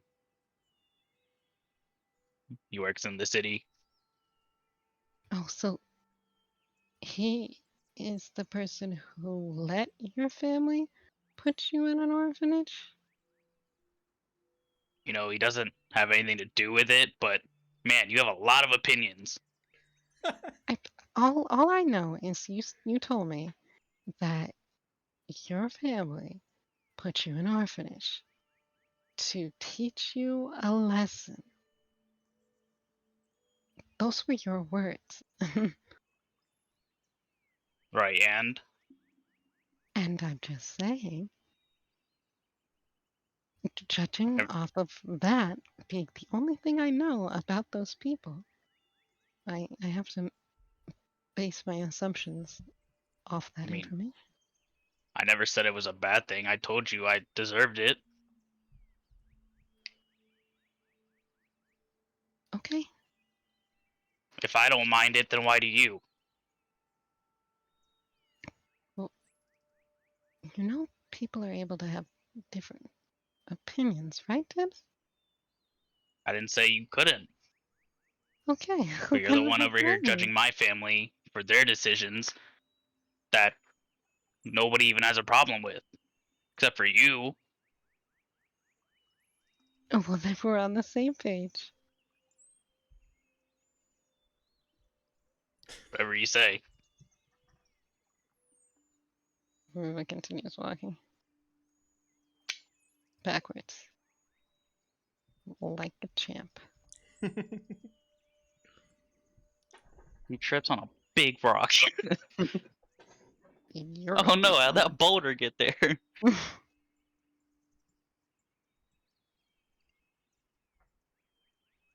So you continue your way through the hills. You weren't in Belisandre for a particularly long time, so it's really only just midday as you leave. And you begin to wander your way back down this dirt road. And as you begin to draw a little nearer, you crest another hill and can see way off in the distance tall stone walls. And beyond it, the very, very tops of some shingled roofs. Stretching off to your right, which would be approximately north, is a expanse of forest. And then far off to the south, more grassland.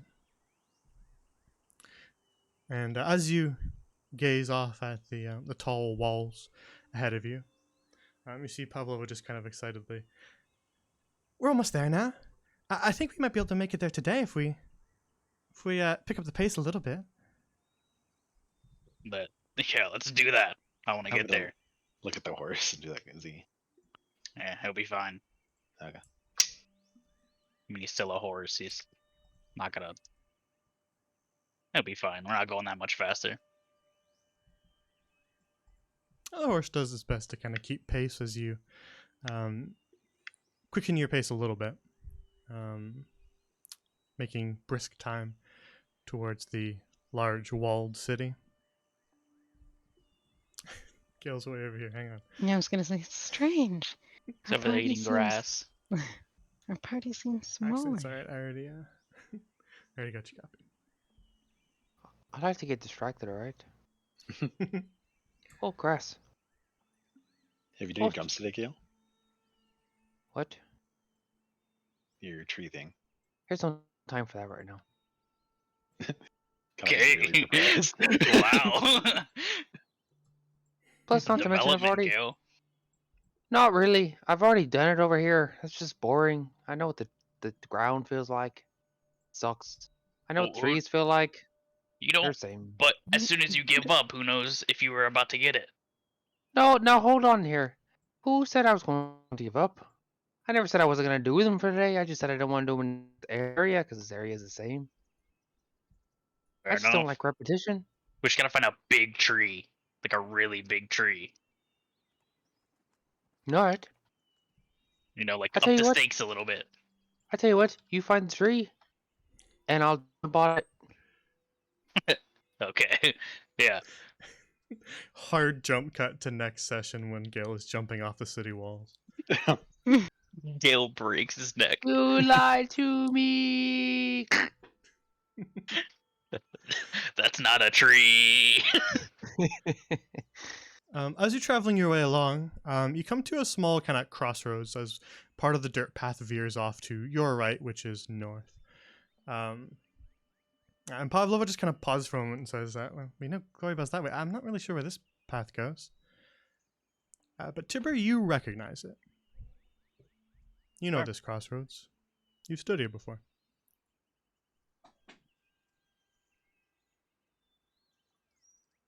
Wait, which way do I know? This one? Well, you obviously know that the straight path forward, where Kaj is headed, leads to Glory Bell. But the path north, you know, as you've walked that path before. Gotcha. You can do with that information what you like. We're gonna have to come back eventually, Hmm? whenever we're done. Come back. Why? Go that way, you know. What's that way?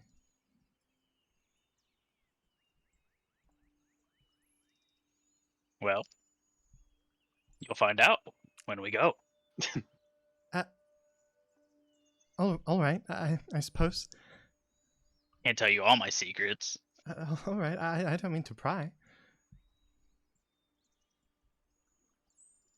He's being Mr. Ominous again.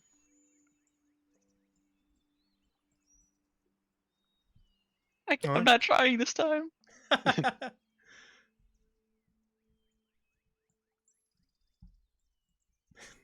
Was I too subtle?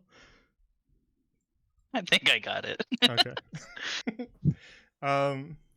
Then you continue on the straight path, ignoring the path off to the right, and begin to make your way towards the tall walls in the distance. And as you draw a little bit closer, you can see a gate in the side of that wall with a large portcullis, and out in front of that, on your side of the wall, you can actually see some what appear to be tents set up out front of the city.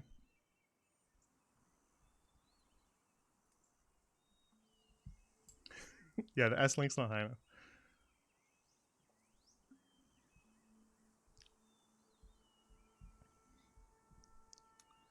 All right, just give me 1 second.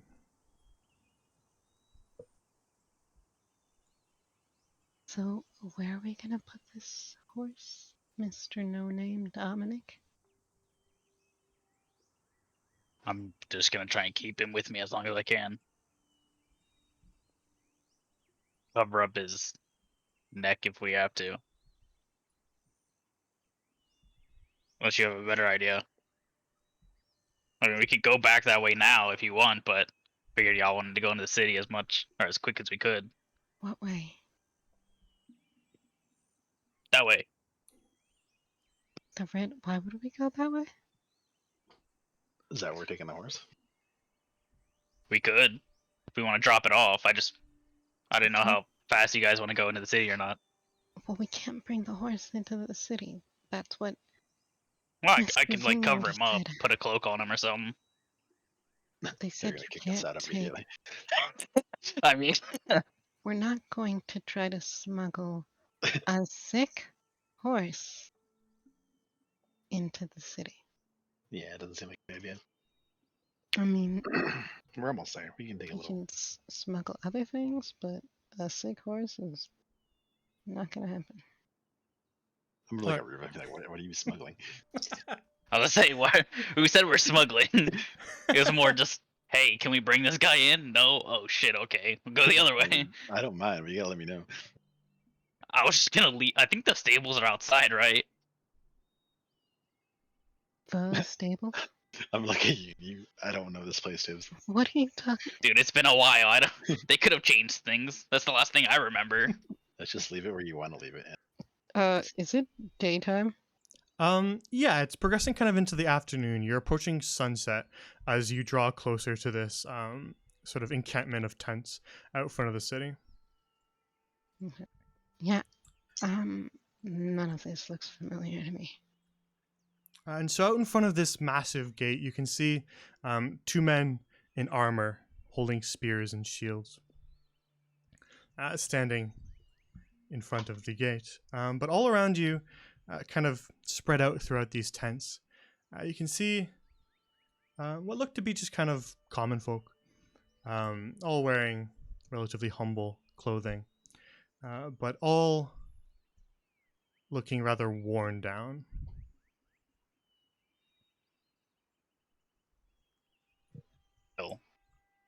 might have already come to an impasse. Are they not letting the sick into the city? Yeah, Not can we see like silver bands on it? I'll say, are they sick or are they poor? Guys, you can go take a look. You'll have to get a little bit closer. Okay.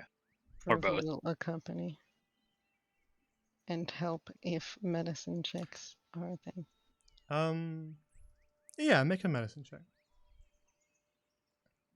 Medicine check. With advantage? Yeah, of course. Advantage. Damn, bro. Okay, there we go. There we go.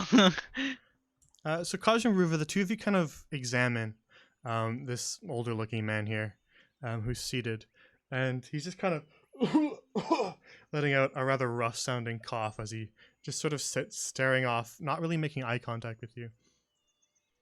And you sort of examine as he looks towards you and says, "Is there something you needed?" And as he kind of turns, you see his neck, and he does in fact have silver veins along his neck, though they're not particularly distended. They're just kind of subtly the wrong color. There's a smile and say, I don't mean to pry, sir. Are they not letting the sick into the city right now? Well, I don't know the whole of it. Just what the guards told me. So if you want something more specific, you'd probably want to talk to them. But from what I understand, only some of the sick into the city at this time. I understand. I'm gonna nod. Thank you for your time, sir. Yeah, only some of the sick are getting into the city right now, Ruva. Hey, Kosh, Hmm? do you think it's strange that any people we've seen with this have been, well, not young? It's true.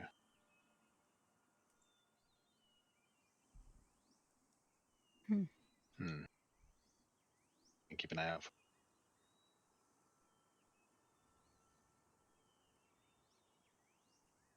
So we're gonna try and get that horse into the city, Tibbs. Up to you. Like I said, can just take it.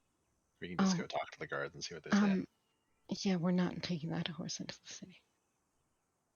Do you want me to go take it? Because I don't think Ruva would want to go.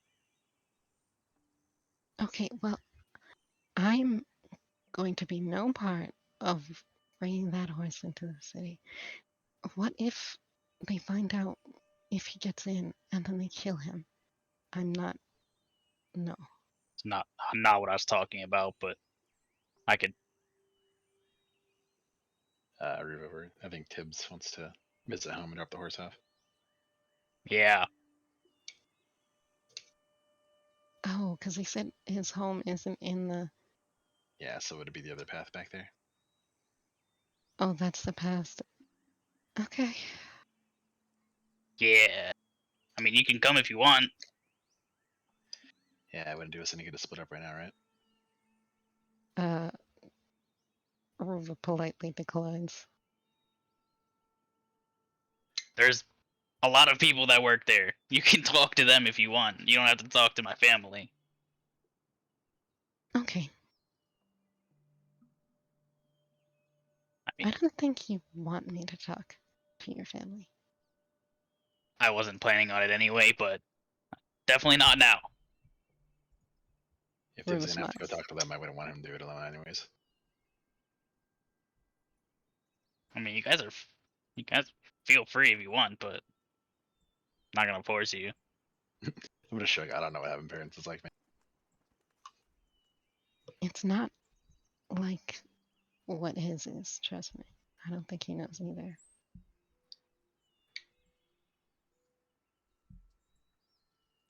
Are we not going in the city then? We can't take the sick horse in there. Uh. Tibbs has somewhere we can drop it off. Oh, is that the other path? Apparently, Tibbs lives up the road. Or no. lived. All right. Well, I suppose we can go there then.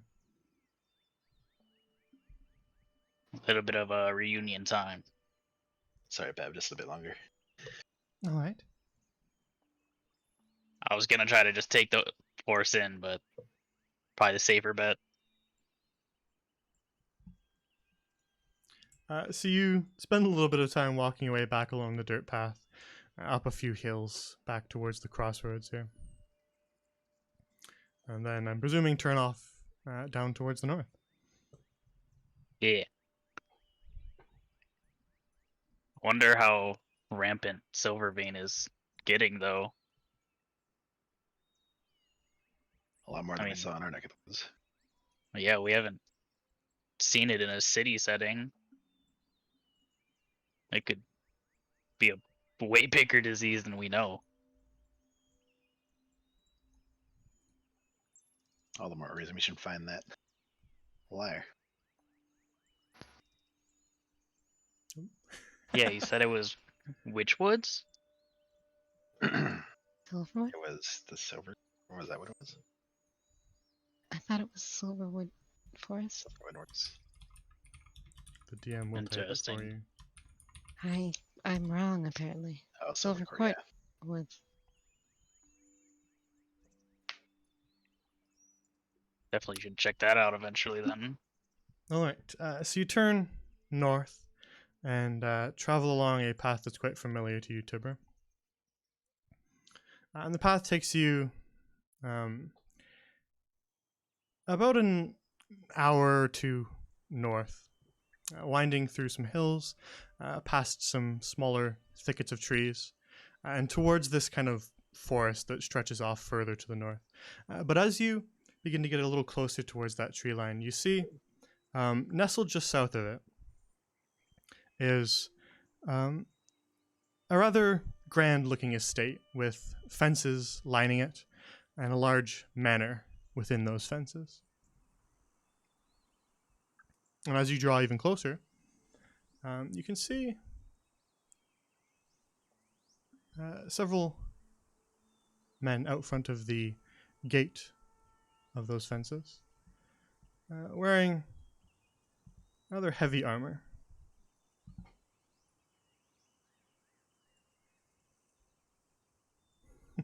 Should have made this map differently. Why did I make it like this? That's a joke for chat, gang. Players will understand it in That just a gang. moment. Check, yeah. Players will understand it in just a moment. You guys have to wait to get the joke. No. Okay, you can switch there.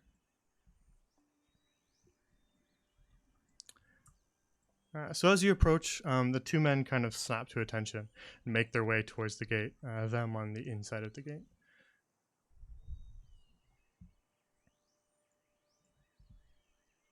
And further past them, through the fences, you can Lord. see this large estate and a large lawn, as well as a smaller kind of cottage off to your left side.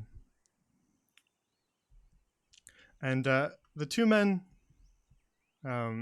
eye you, kind of examining each of you. You see their eyes rest on your weapons. And then the older of the two, a rather bearded but bald man with just kind of a bit of hair clinging to the side, begins to speak and says, "State your business, travelers. Is that... Well, I'll be by the lady. Tibber? Hey, how are you? Is that you? I suppose you don't recognize me. I had a little bit more hair last time we saw each other. It's me, Garrick. Holy shit. I've lost the mane since we last met, but still I can retained tell. the lion's bravery, of course. It wouldn't be you if you didn't. What are you doing here? You come in, come in. He just kind of begins to fiddle with the gate and opens it. I was not expecting you to visit. Wasn't expecting to this soon. He opens the gate for the rest of you to walk in. You see, kind of got a bit of an issue. I see. Well, is it something we can help with? Yeah. Well, you see the horse that we brought. It's a bit sick. I can I can see that. He just kind of takes a moment to look over the horse. Clearly familiar with horses himself. And just kind of says, "Aye, sick. Is this Silvervine?" Just turns back towards you, Tibber, with a concerned look. Yeah, I think it is. We are actually about to head into Glory Bell, but it looks like they're not letting in sick things. We didn't even know it was this bad. Well, I wouldn't say it quite like that. It's not that they're not letting the sick in. It's that they're trying to treat the sick at the church. What's it called? Slips my mind. But the old bride and groom church in the city. They're trying to treat the illness, and I believe they're overrun at the moment. So they're keeping anyone they can't take in outside the city just in case it catches, you know? Jeez. Okay. Yeah, we were it's the reason we're here actually, but I didn't know it could spread to horses. we didn't either. We actually didn't even know it spreads this much. This is the first city we're coming to. Well, And I can't particularly say I know much about all this business myself. I mostly spend my time here now. I wasn't really just gonna drop this off on you and leave, but I hadn't planned on coming here this early. Well, Tibber, can always drop something on us. If you need to, I'll take care of your horse if you really want me to. If you would, I mean, you're the only one I would trust with it. Aye, well, you sing me quite the praise, Tibber, but are you here to see? He just kind of pauses and you see him kind of jerk his head towards this little hut here, and then also jerk his head towards the larger estate. Are you here to see or maybe, and then towards the estate, just kind of trails off. Eventually, Hmm. I need to see them, but not at this moment. You just kind of see him have a rather serious look on his face, and he just says, "All right, I understand, Tibber. Well, if you want to visit again, you can do so, but I understand if you don't want to see them right now. I'll keep this hush-hush if that's what you wish. Say I found the horse. Till then." That would probably be best. I don't want them freaking out right now. No, right. I will be back. I promise. Well, I certainly hope you will be. I mean, we have a lot of catching up to do. Of course. That we do, lad.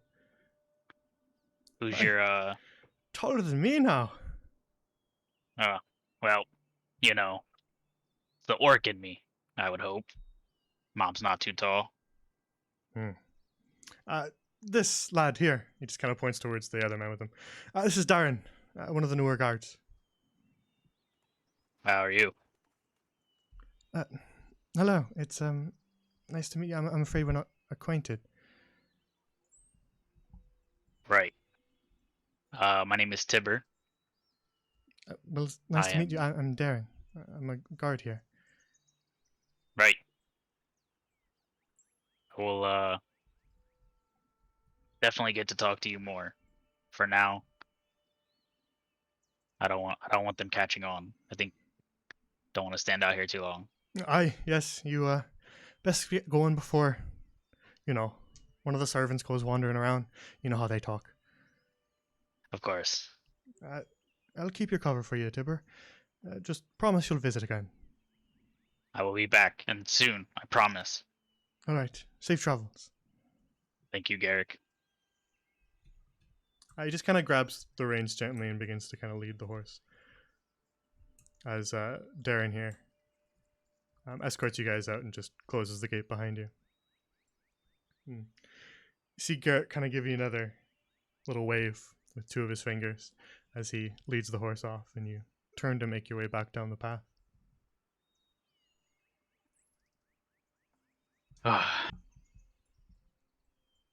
Well, that's done.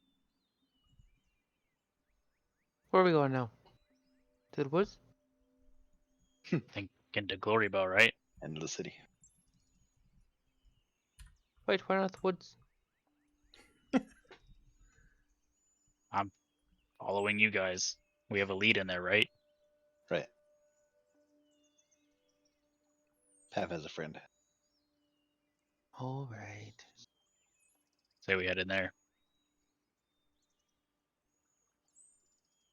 Come, come.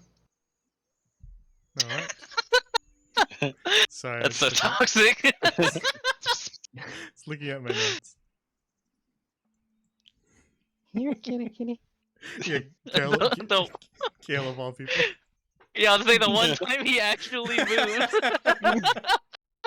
Nah, that's Here, perfect. Joe. There can only be one of us who drags behind the group. Oh my. All right. So later into the sunset, as the sun begins to disappear behind the hills of Sunnyside, you make your way back along the road towards the encampment outside of the east gate of Glory Bell.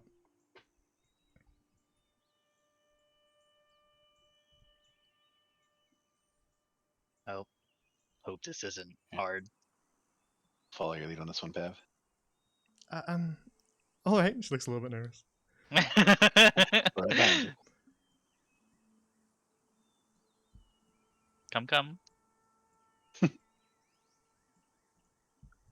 Come.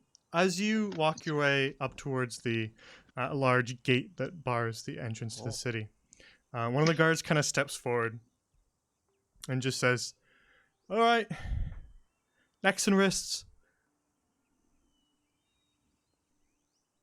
I'm sorry? Your necks and your wrists. Show them before we can let you in. Aruba proceeds to Showing show 'em. her neck and wrists. Pablo will follow suit. Moves a bit of the lavender out of the way. All right, Claire. You as well. Claire. You back there. Hey, the fella. You coming in the city? Necks and wrist. Okay. And he checks you over too. It's a little bit harder to see. All right, you seem to be clear as well. And then he just kind of turns. All right, open the gate. And with a large metallic clanking, you see the gates begin to rise as the guard returns to his post. And slowly it begins to rise, eventually allowing you passage into Glory Bell. Aruba smiles and thanks the guards.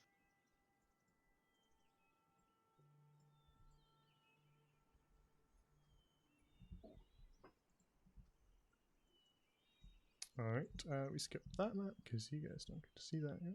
And starts scaling the wall and running. No, I'm joking. God, what a Ruva, they 10-foot let us vertical. What the heck just happened there? What version of this map is this? A wide map. Oh.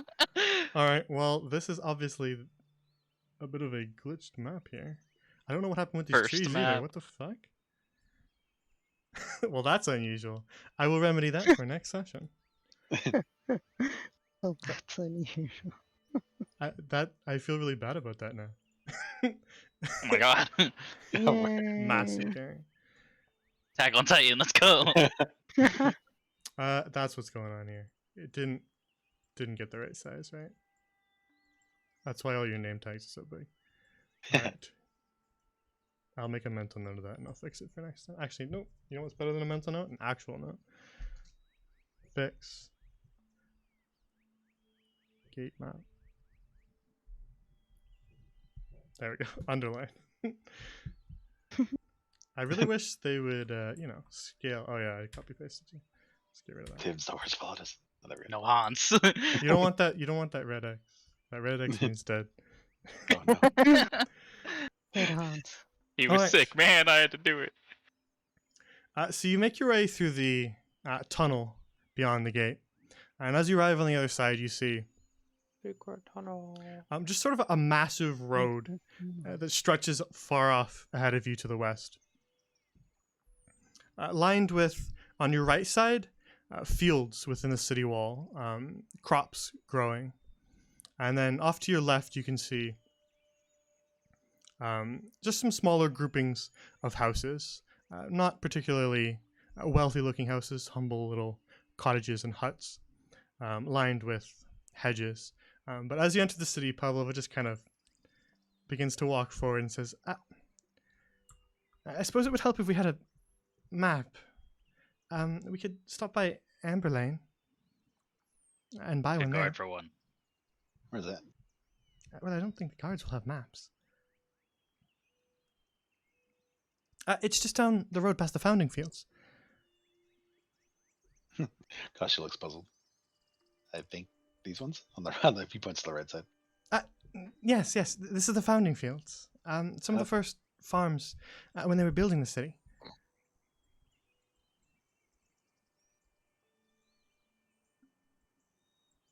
Got a little bit of a tour guide. And just as you're walking, she just kind of begins to rattle on about the city. And off to the left there, over there, you can see the kind of the grouping of houses near the hedges. That's Dunhollow. Actually, we'll be going there in just a minute. But I think we should really stop by Amber Lane first.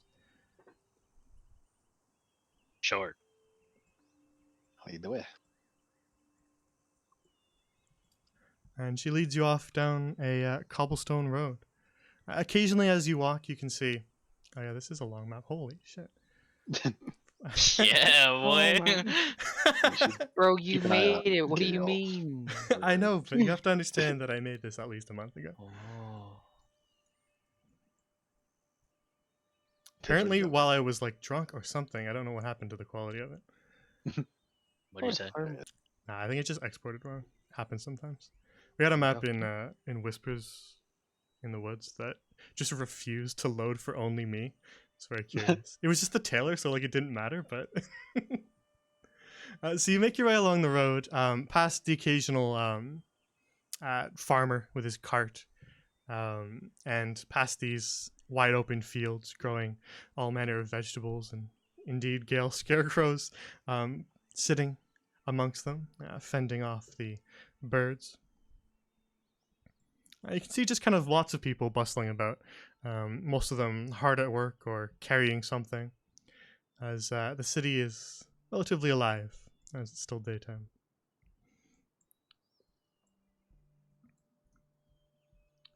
And so Pavlova leads you off further down the road for quite a while, until eventually turning off to your right down sort of a smaller dirt road. That's sort of kind of nested among trees.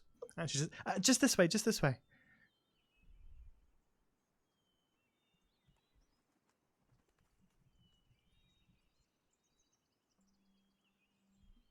Let's actually fix that up. Yeah, this map looked a little bit better, thank you. Thank God they didn't all do the same thing. We would have been ending the session right here as I go and drink myself to death. Hey. Just a joke, Twitch. That was a joke. I don't condone doing that. Do not do that, chat. Do not try that at home, kids. All right. So Pavlova leads you off down a little path that eventually, as you walk between this little row of trees, you arrive in sort of a bazaar, a market of sorts, with all these stalls and little tents set up. with all manner of merchandise set up around them, and all sorts of people kind of pushing by you to get at the many wares. Holy shit. And Pavlova just kind of looks back at the rest of you and says, "This is Amberlane. It's sort of like a market. If you need to buy anything, we can do it here. There's some more shops to the south, though. I can go and look for a map if you all want to take a look around." Sure.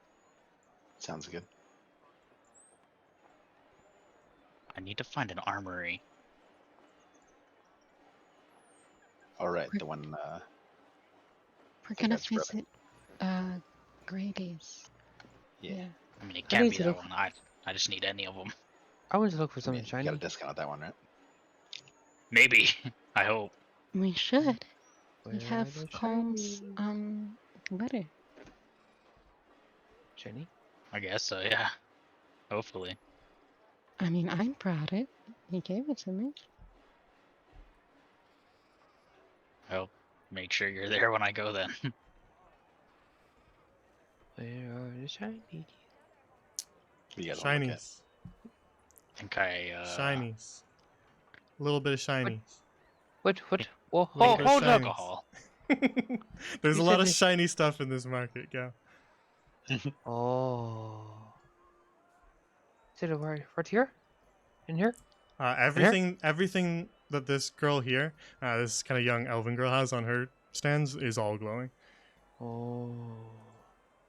Okay. What about over here? And you round around to this stall here where there's a bunch of little bottles set up, which are also kind of have a dull glow to them. Oh. And what about over here? You walk over to this one, and it appears to be almost like a toy stall. He's got little dolls, teddy bears, as well as a couple kind of masquerade masks. Oh. But sitting amongst those items is a small, sewn, stuffed sheep that just has this faint little glow to it. Is it just the sheep that glows? Or does the mask glow? The masks don't glow, just the little sheep. Oh.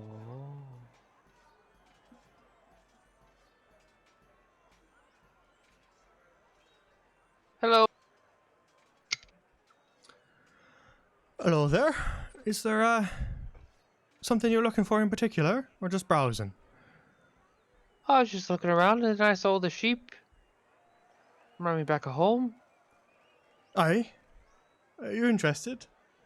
Well, I suppose I should explain what it is. Yes, please. He just kind of picks up the small little stuffed sheep toy and says, well, I've not particularly picked a name for it, but I'm calling it for the time Sleepy Time Sheep. It's not bad. Why is it called Sleepy Time Sheep? Well, it's got a small enchantment on it, and it's got a word of power, if you wish, and you say it, and then if you're holding the sheep and it's you who's saying the word of power, makes you fall asleep. Mm. And then takes a little bit while before you can use it again, but it's perfect for those who are having trouble getting off to sleep at night.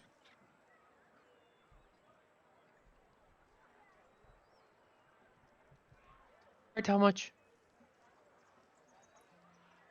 Something like this, I could let it go for 20 griffs. How's that sound? Oh. No drinks. Little lad's not even going to haggle.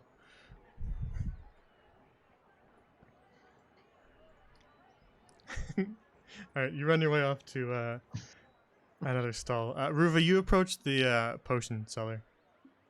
He's wearing kind of rather fine looking vestments, rather proper looking man, his hair kind of neatly combed. He says, good day. Is there something you're looking for specifically?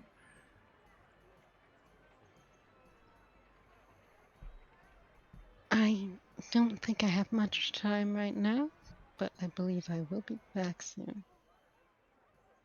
Very well. My shop is in this little corner of Amber Lane, so we come back tomorrow. We should be closing soon. It's getting a little bit dark out, but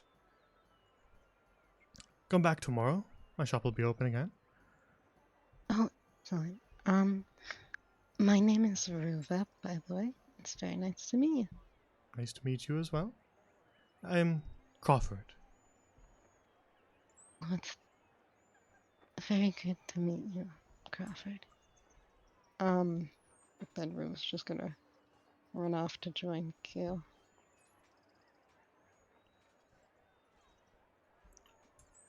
Alright, Gail and Ruva, as you kind of make your way over to the stall that Pavlova's at, she's just kind of talking with the young blonde elven girl behind the counter. And as you approach, you see the elven girl who's just kind of saying, yes, I think I should have a map. It's not really the usual thing I sell, but I think I've got at least one or two lying around. How many did you want? And Pavlova just says, just the one, I suppose. And then she kind of turns to see you other. You didn't want more than one, right? Just one? One's fine. All right, yes, just one. All right. How does 3 gold sound? Yes, I think I have that much. She just kind of fiddles around in her purse. Ruva's going to step forward and try to be slightly persuasive to haggle. Could you potentially do it for a little less, just like 2 gold? All right, you can make a persuasion check if you want.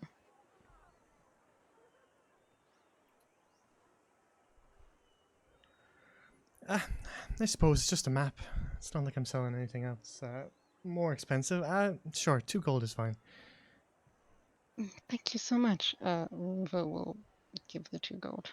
Are you sure? I can pay for it. I have that much. No, it's okay, Patty. All right.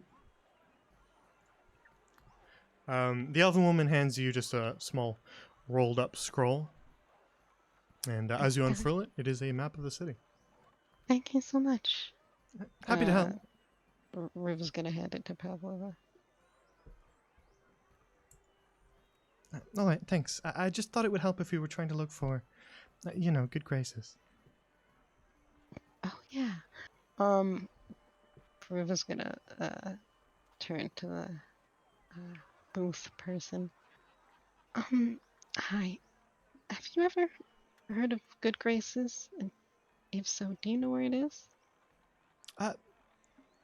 Yeah, I've been to Good Graces. It's in St. Willow Square. Ruva looks at Pav to see if she can find it on the map. Yeah, we should be able to make it there. Not too far away. Oh, okay. Thank you so much. Happy to help. I'm Ruva, by the way. Nice to meet you. I'm Emily. Oh, well, thank you so much, Emily. Was that all for today then? No. All right. Something else then? I don't usually sell maps. Yeah. So what does this do? And this do? And this do? Alright, I didn't exactly have the assets to represent what she had, so I just sort of placed some weird things that I knew would catch your attention. Oh, that's okay. I pointed at everything she's got. Got his ass. But she just sort of explained some of her wares. Well, I sell magic items, things with enchantments and the like. Well, this here, she kind of pulls out a small little urn, a little jar of sorts made of what appears to be clay. And she says, this is an alchemy jug. you just sort of speak what you want from it, and it can create all sorts of different liquids that are perhaps useful for many purposes. Well, alchemy mostly. She kind of places that down on the table and moves on. You see these little beads here? We call them beads of nourishment. They're a tiny little thing, and eating one of those is enough for all 3 meals of your day and your water. And then she places that down and then moves along to the next thing, which is a small little kind of trinket, a wooden carving wrapped with leather around a feather. And says, these are feather tokens. I'm not sure if you're familiar with the ins and outs of magic, but there's a spell, I suppose you could say, that essentially will cushion your fall if you're dropping from quite a height. And these tokens allow sort of a one-time use of that. How many tokens are there? She's got 2 of them. Huh. I'd do something like that, but I call it breathing. Oh, all right. She puts those down and moves to the next thing, which is a small little leather pair of goggles with a little strap, and then on the front is just sort of these glass lenses. She just kind of picks them up and shows them to you. I call these goggles of night. If you can't see in the dark, these will help you. And I do offer another service as well. If you find anything and you're not entirely sure what the enchantment on it does, you can visit me, and just for a small sum, I'll tell you. I'm quite good at identifying things like that.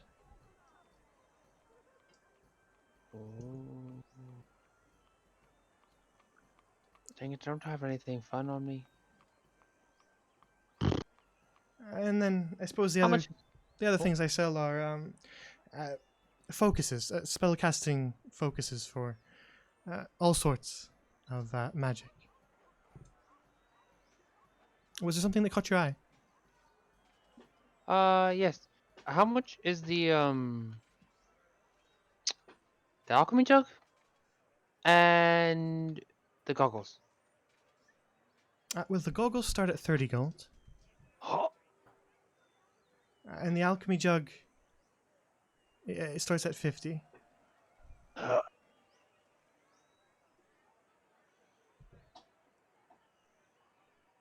Alright, so I don't have that much gold on me, but I'm really keen on both of those, or at least one of them. Well, Is there any way that I could maybe help you out for something, or? I don't exactly have any work for you, if that's what you're asking. I could put a hold on one of the items if you're interested in it, and not sell it to anyone else until you have the sum. Alright. Like, that will have to do. Because I only have 24 gold. I see. Suppose that works for anything, does it? Precisely, I have 24 gold, 5 silver, and 7 copper. Yeah, I kind of want those goggles. Great. Paying 50 gold. It's not 50 gold. Yes, the goggles were just 30. With 24 gold, you could afford a few of these beads of nourishment, or you could afford one of the feather tokens. No, see, I can already do that. I see. I want something different, you know. Well, I can place a hold on the goggles of night and the alchemy jug for you if you want. If you could, that'd be splendid. All right. My shop is always here in Emberlane, so if you come during the daytime, I'll be here. Do you have more than one pair of goggles? Just the one, sorry. Hmm. Can be a little bit tricky to get your hands on. I can understand that. Alright, bye. Take care. Oh, food. Wait, what if I give you 25 gold for the goggles? You can make a persuasion roll if you want. Persuasion. Did that work? I didn't see anything pop up. I just see your last one. You're 13. Okay. That should have worked. Okay. I suppose I could let them go for 25 griffins. Oh, perfect. Perfect indeed. Thank you so much. She just kind of. Would you like me to wrap them up in a cloth parcel for you, or just take them Oh, as they are? no. I would love them as they are. All right, well then, here you are. She hands you the sort of black leather goggles with these sort of glass lenses. Thank you so much, Emily. Happy to help. If there's anything else you want, you can just come back later. Okay. Have a nice night. You as well.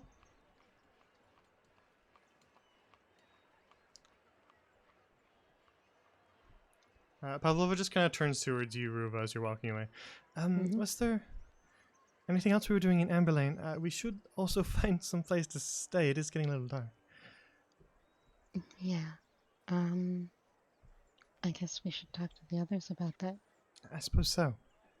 The others, you're at some stalls that have the more northern one has all manner of poultry, chicken, eggs, including a whole chicken that sits out in front of them. And the one to the south side of Amberlane there, that Timber's looking at, is stacked with bottles of wine, including a couple little small, delicate-looking wine glasses for tasting. And the merchant at the shop, seeing you eyeing the wine, Tibber, just says, "Hello there, me boy. Something catch your fancy?" Yeah, everything. Well, But that's quite a big order. There's something in specific? no, I am not a wine connoisseur. Mind giving me the rundown? No, I see, I see. You can taste some of them if you wish. Can I taste them all? I suppose so. All right, let's get to it. He just kind of says, as long as you promise to buy something, and gives you a little wink.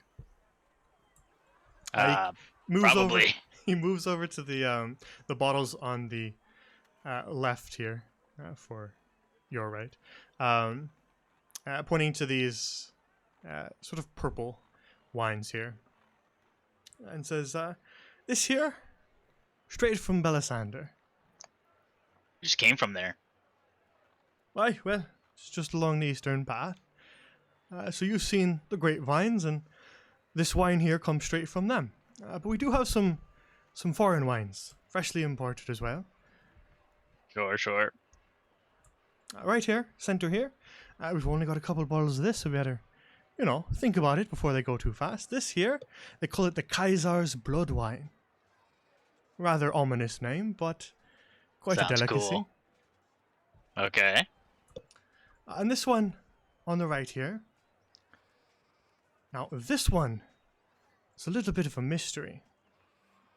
This one comes from a ship that sailed to our kingdom here from, well, they told me quite far away. And now this one comes from a place called Balthazar Vineyards. Now, I'm not entirely sure where Balthazar Vineyards are, but I've tried this wine and it's quite delicious. What did they call it? Cloud wine? Cloud wine. Balthazar's Like- cloud wine. Yes, cloud. Like the thing in the sky. He just points up. Cloud. Cloud wine. Holy shit. Okay. How much? A bottle of the cloud wine? How much are each? Well, The wine from Belisander, just kind of pointing at each of them as he goes along. A wine from Belisander would be 3 gold for a bottle. Ooh, okay. Kaisars bloodline, little bit blood wine, little bit more rare.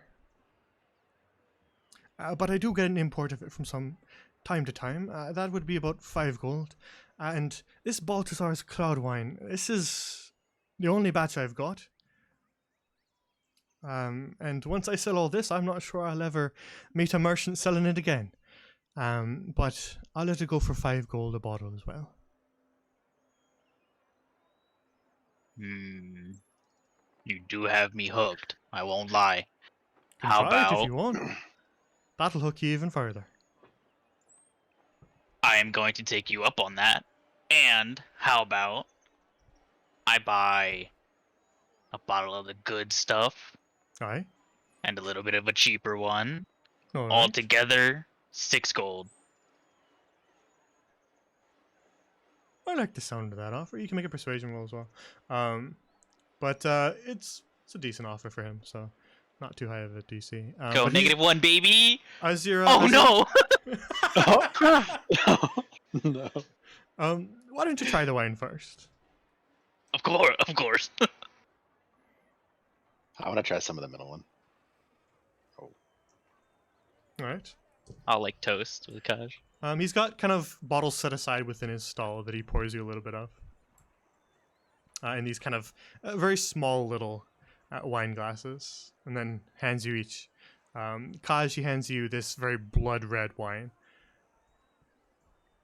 And Tiberi hands you a wine that's just this deep, dark blue. Ha ha ha. And so, Kaj, Oh. as you taste your wine, it has a very kind of rich, almost spiced flavor, but the aftertaste is just ever so slightly metallic, like like blood. Interesting. Is it good? I kind of like it. Aye, Okay. the aftertaste is what gives it its name, I think. That makes sense. And then Tibber, you try a sip of your cloud wine. It has a very light flavor. And as you kind of take a sip of it, you almost feel like your head just kind of swam for a moment. You felt lightheaded for just a little bit, but you only had a small sip. Huh. Careful, that's Drink. strong stuff. Drink a bottle of this and I'll be floating like Gale. There's some good stuff. So, about that deal. You said 6 gold, all good?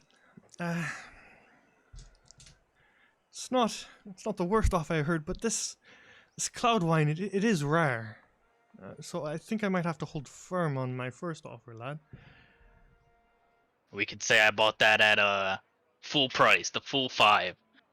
And then a little bit of the cheap stuff, you know. You can get that easily, right? I just had a handful of the grapes in my mouth like a couple hours ago.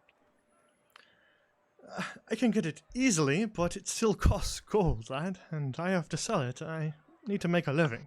I'm afraid I'm going to Yeah, have to hold sure. firm at my offer. Which was Full price. 3 for Belisander wine, 5 for the cloud wine.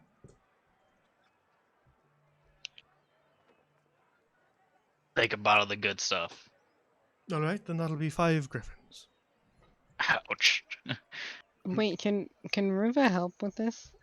I Little rolled a bit. 0, and Little none in bit. hell is Okay. saving me, bro. Okay, yeah. I would I didn't say- even convince myself. I would say it was because you aren't particularly involved in the conversation, so it'd be a little bit Yeah. odd for you to just like stumble right up and be like, "No, sell it to him for lower," you know. Yeah. Yeah, I'll So take a bottle I'd of say the no blood this wine as time. You're taking the blood wine. Yep. All right, very good. All right. Do you need some sort of cloth to wrap it in, or just taking it as is, lads? Cloth would be great. Yep. All right, What he I'll said. pack these right up for you. He just kind of bustles about, grabs some small cloths, wraps the wine in it, and then you hand him your golden griffins, and he hands over your wine. Here you are, lads. You enjoy that now. Thank you. I will try my best.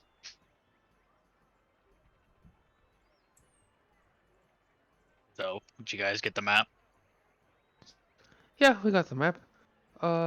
What's this? What's what? What are you getting? Me? I mean, there's 2 of you here, so no, both. What are I you and understand Kosh your getting? question. What are you and Kosh buying? Oh, wine. What? What kind of wine? Spicy. I bought Kind of cloud wine.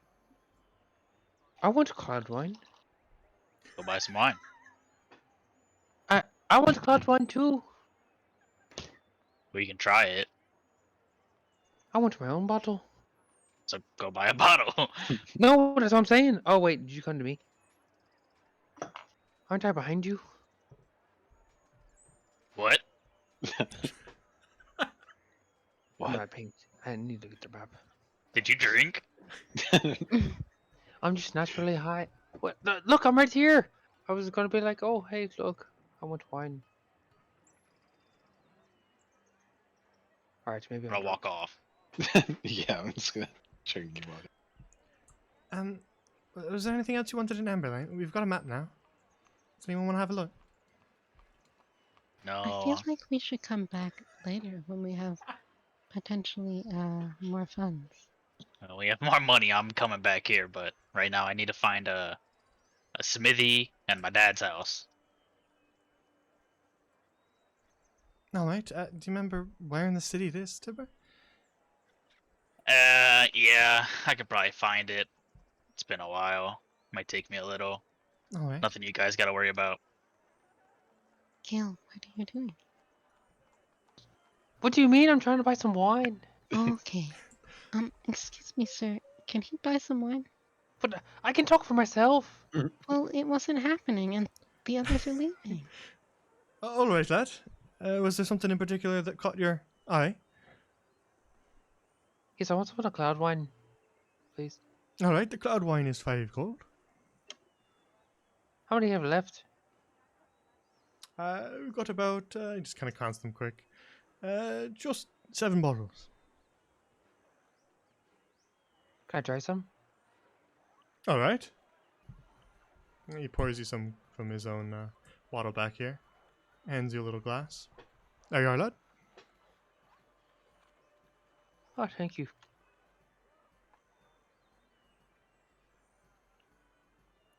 And Gil, as you drink it, you also kind of feel that little lightheaded feeling as you drink it. Mmm. I want 2 bottles. But I only have Alright. 8 gold. I only have 8 gold for wine. You can make a persuasion with advantage because Ruva's here if you want to pipe up, Ruva. I don't need her.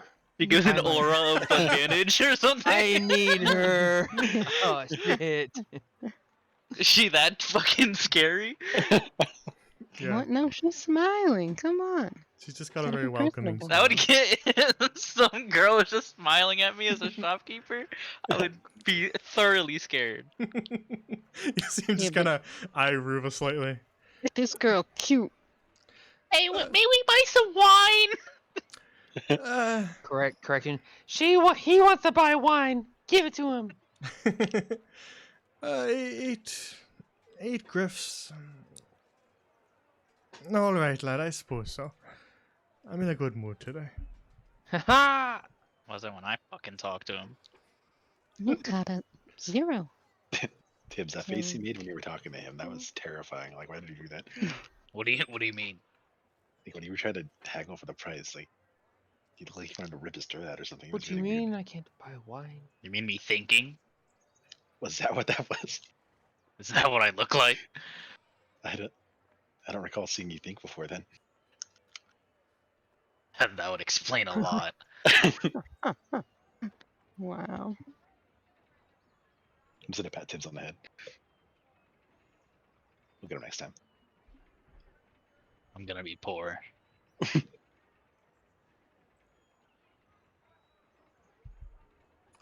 All right. So he wraps your wine in cloth parcels and hands them over to you, Gal.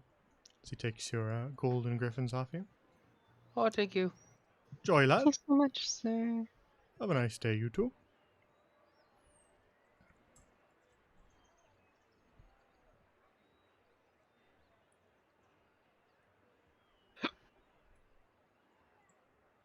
Ready to go. Oh, Oh. yeah. I Yep. want to find Gail. Oh, Gale is gone. did Gil start drinking already, Ruben? He tried some of the cloud wine. Oh, joke's on you. I have a bottle open right now. He had one sip and he is gone. All right. So we're right at the end of this session right now. But here you go. Since you got a map.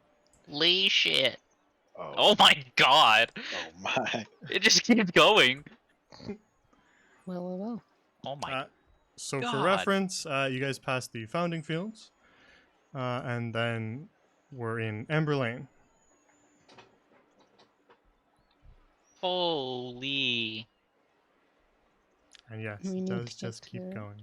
St. Rose Square. Oh, I want to go to the Drunken Jester. Oh. Mm.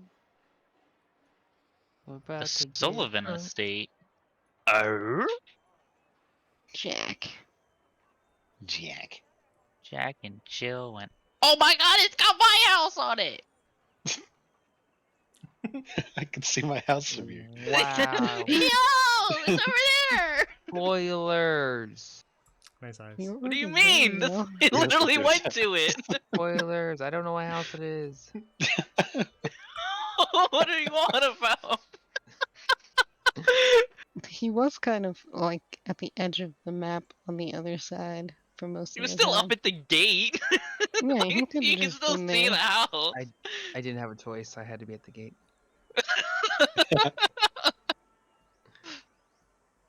Alrighty, so there's your glory bell.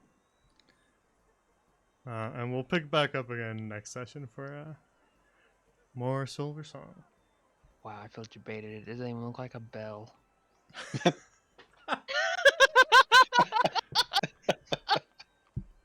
Alright, yeah, sorry. Hang on, I'll remake the map. Give me another week. Oh, You I need was a gonna week? say- Wow. I was just gonna say, well, the original town was like a bell, but then it kept being expanded, and yeah. It's more glory than Bell right now. Yeah, it was just like Or bloated. than originally it was anything. just like that. Just that much. Oh, how it has grown.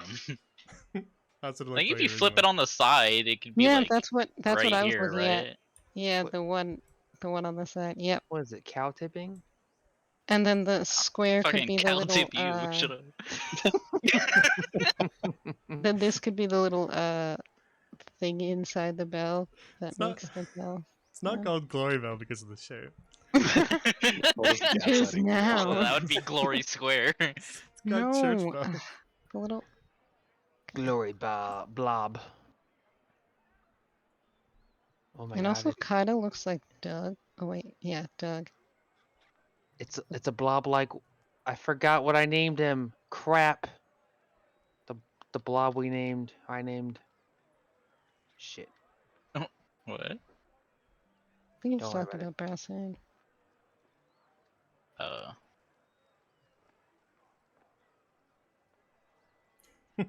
Chibi. Alright, so we will pick up again next week. I just wanted to let you guys see that map. Every time I make a city like this, I go, never doing this again. These maps unironically take a really long time. Yeah, it looks like it. See all those little dirt roads? Yeah. Yeah, I drew all those by hand. Oh my.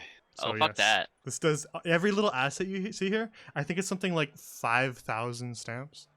I can't wait to not go into half of it. I know it is all individually placed. Like I click everything in here. So Don't crush his Every heart house. like that. What the hell, We're Tasty? going into every single house. Oh yeah, for real. Okay, let's forget- do it. You forget No. Gail's in the Sessions party, here. bitch. Do Gail's not- gonna take us everywhere. Do not go in every single house because I do not have maps for those. And if you That want would to, cost him more time than not going in every yeah, Yeah. it'll gotta be leave. like 100 times the work. Okay, but you have one for every estate, right? So we can break in and no, I'm joking. You guys got a liar in here? We got a week. Hey, y'all bro. rich? Y'all know something about this liar thing? We're gonna go door to door to every single house in the city and ask them if they've got it. What you know about a liar, boy? I'm no liar. What do you mean? Why you lying? All right, so let's head on over to our other screen. All right, so does anything interfere with next week? No. No. Alrighty. Nay. Nay. If anything changes, let me know. But we will say that we'll go for the 8th for now. Yes, sir. The week after that, the 15th, might be iffy for me. I'll say that now. I'm not quite sure what my timeline's going to be like then, but I suspect there may be an issue then. But otherwise, we will say next week. Let me turn this down a little bit. We will say next week, 7 p.m. Eastern as always.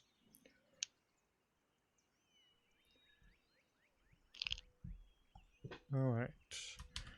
If we do change anything, or if you want to see my schedule, you can follow me on Twitter. That's where I do updates. You can also join our Discord. It's not just for players, it's for viewers as well. I post about the schedule there too. We got meme channel, we got an art channel, we got all sorts of stuff. And if you want to learn more about the world that all this takes place in, all the campaigns I run on my channel, then you can check out our World Anvil. Link is there. It's basically like a wiki about factions, places, deities, all sorts of stuff. Anything that is within this living world that I run. For reference, this campaign takes place in Middlemere. They're just now arriving in Glory Bell, in the south side of the kingdom. If you ever miss a session and want to go back and catch up, but it's not on Twitch anymore, or want to go back and watch maybe the beginning of this campaign or some of the campaigns that have already ended, check out the archive on YouTube. It's just a VOD channel where I upload everything as the streams end. I throw them over there, so check that out if you want to go and catch up.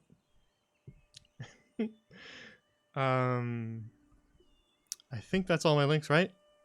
Follow Twitch Prime? Yeah, you better chill. Prime. If you haven't followed us, please do so. It is very free, and it will keep you updated for when we go live if any of the times ever change. And Twitch Prime is free as well. It is much appreciated if you would consider doing that. I basically pump any money I get from subscribers right back into the channel for art commissions and all sorts of stuff like that. So it's not like I'm spending it on frivolous garbage. It's just going to make the channel better.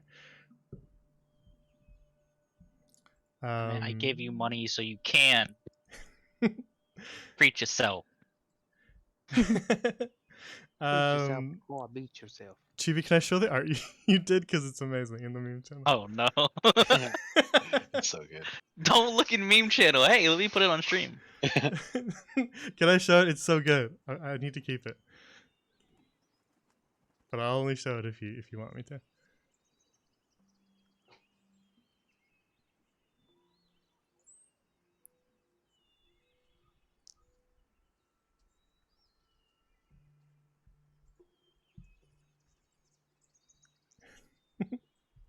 The detail on the hat's so good.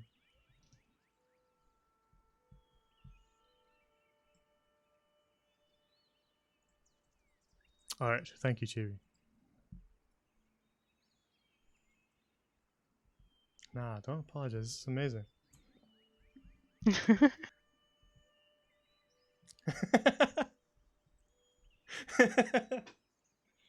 It's so fantastic. I love it. I know, it's so good.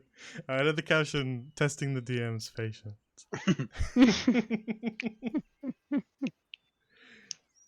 I love it. All the detail on the hat's incredible. You nailed every little aspect there, so thank you for that, Chibi. That is wonderful. If you want to see art like that and all sorts of different art from a lot of different artists, you can join our Discord. Because we got channels for all that. But, yeah, that was amazing, so I wanted to show it.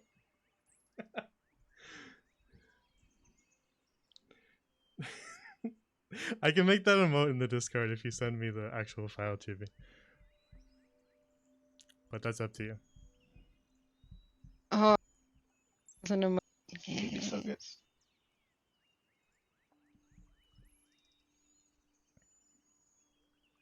Alright, thanks for letting me know, Chibi. I'll keep that in mind. Okay, so that's all I have to say. So I will see anyone who tunes in for Silversong next Monday. But we have few other campaigns running on this channel. So this Wednesday will be more Whispers in the Woods, 7 p.m. Eastern. They are great, Chibi.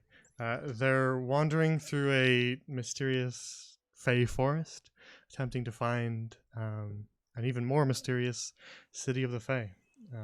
They should arrive probably next session. So tune in to see more of that. It was a blast last time, even though we had to skip a week. So we'll be back.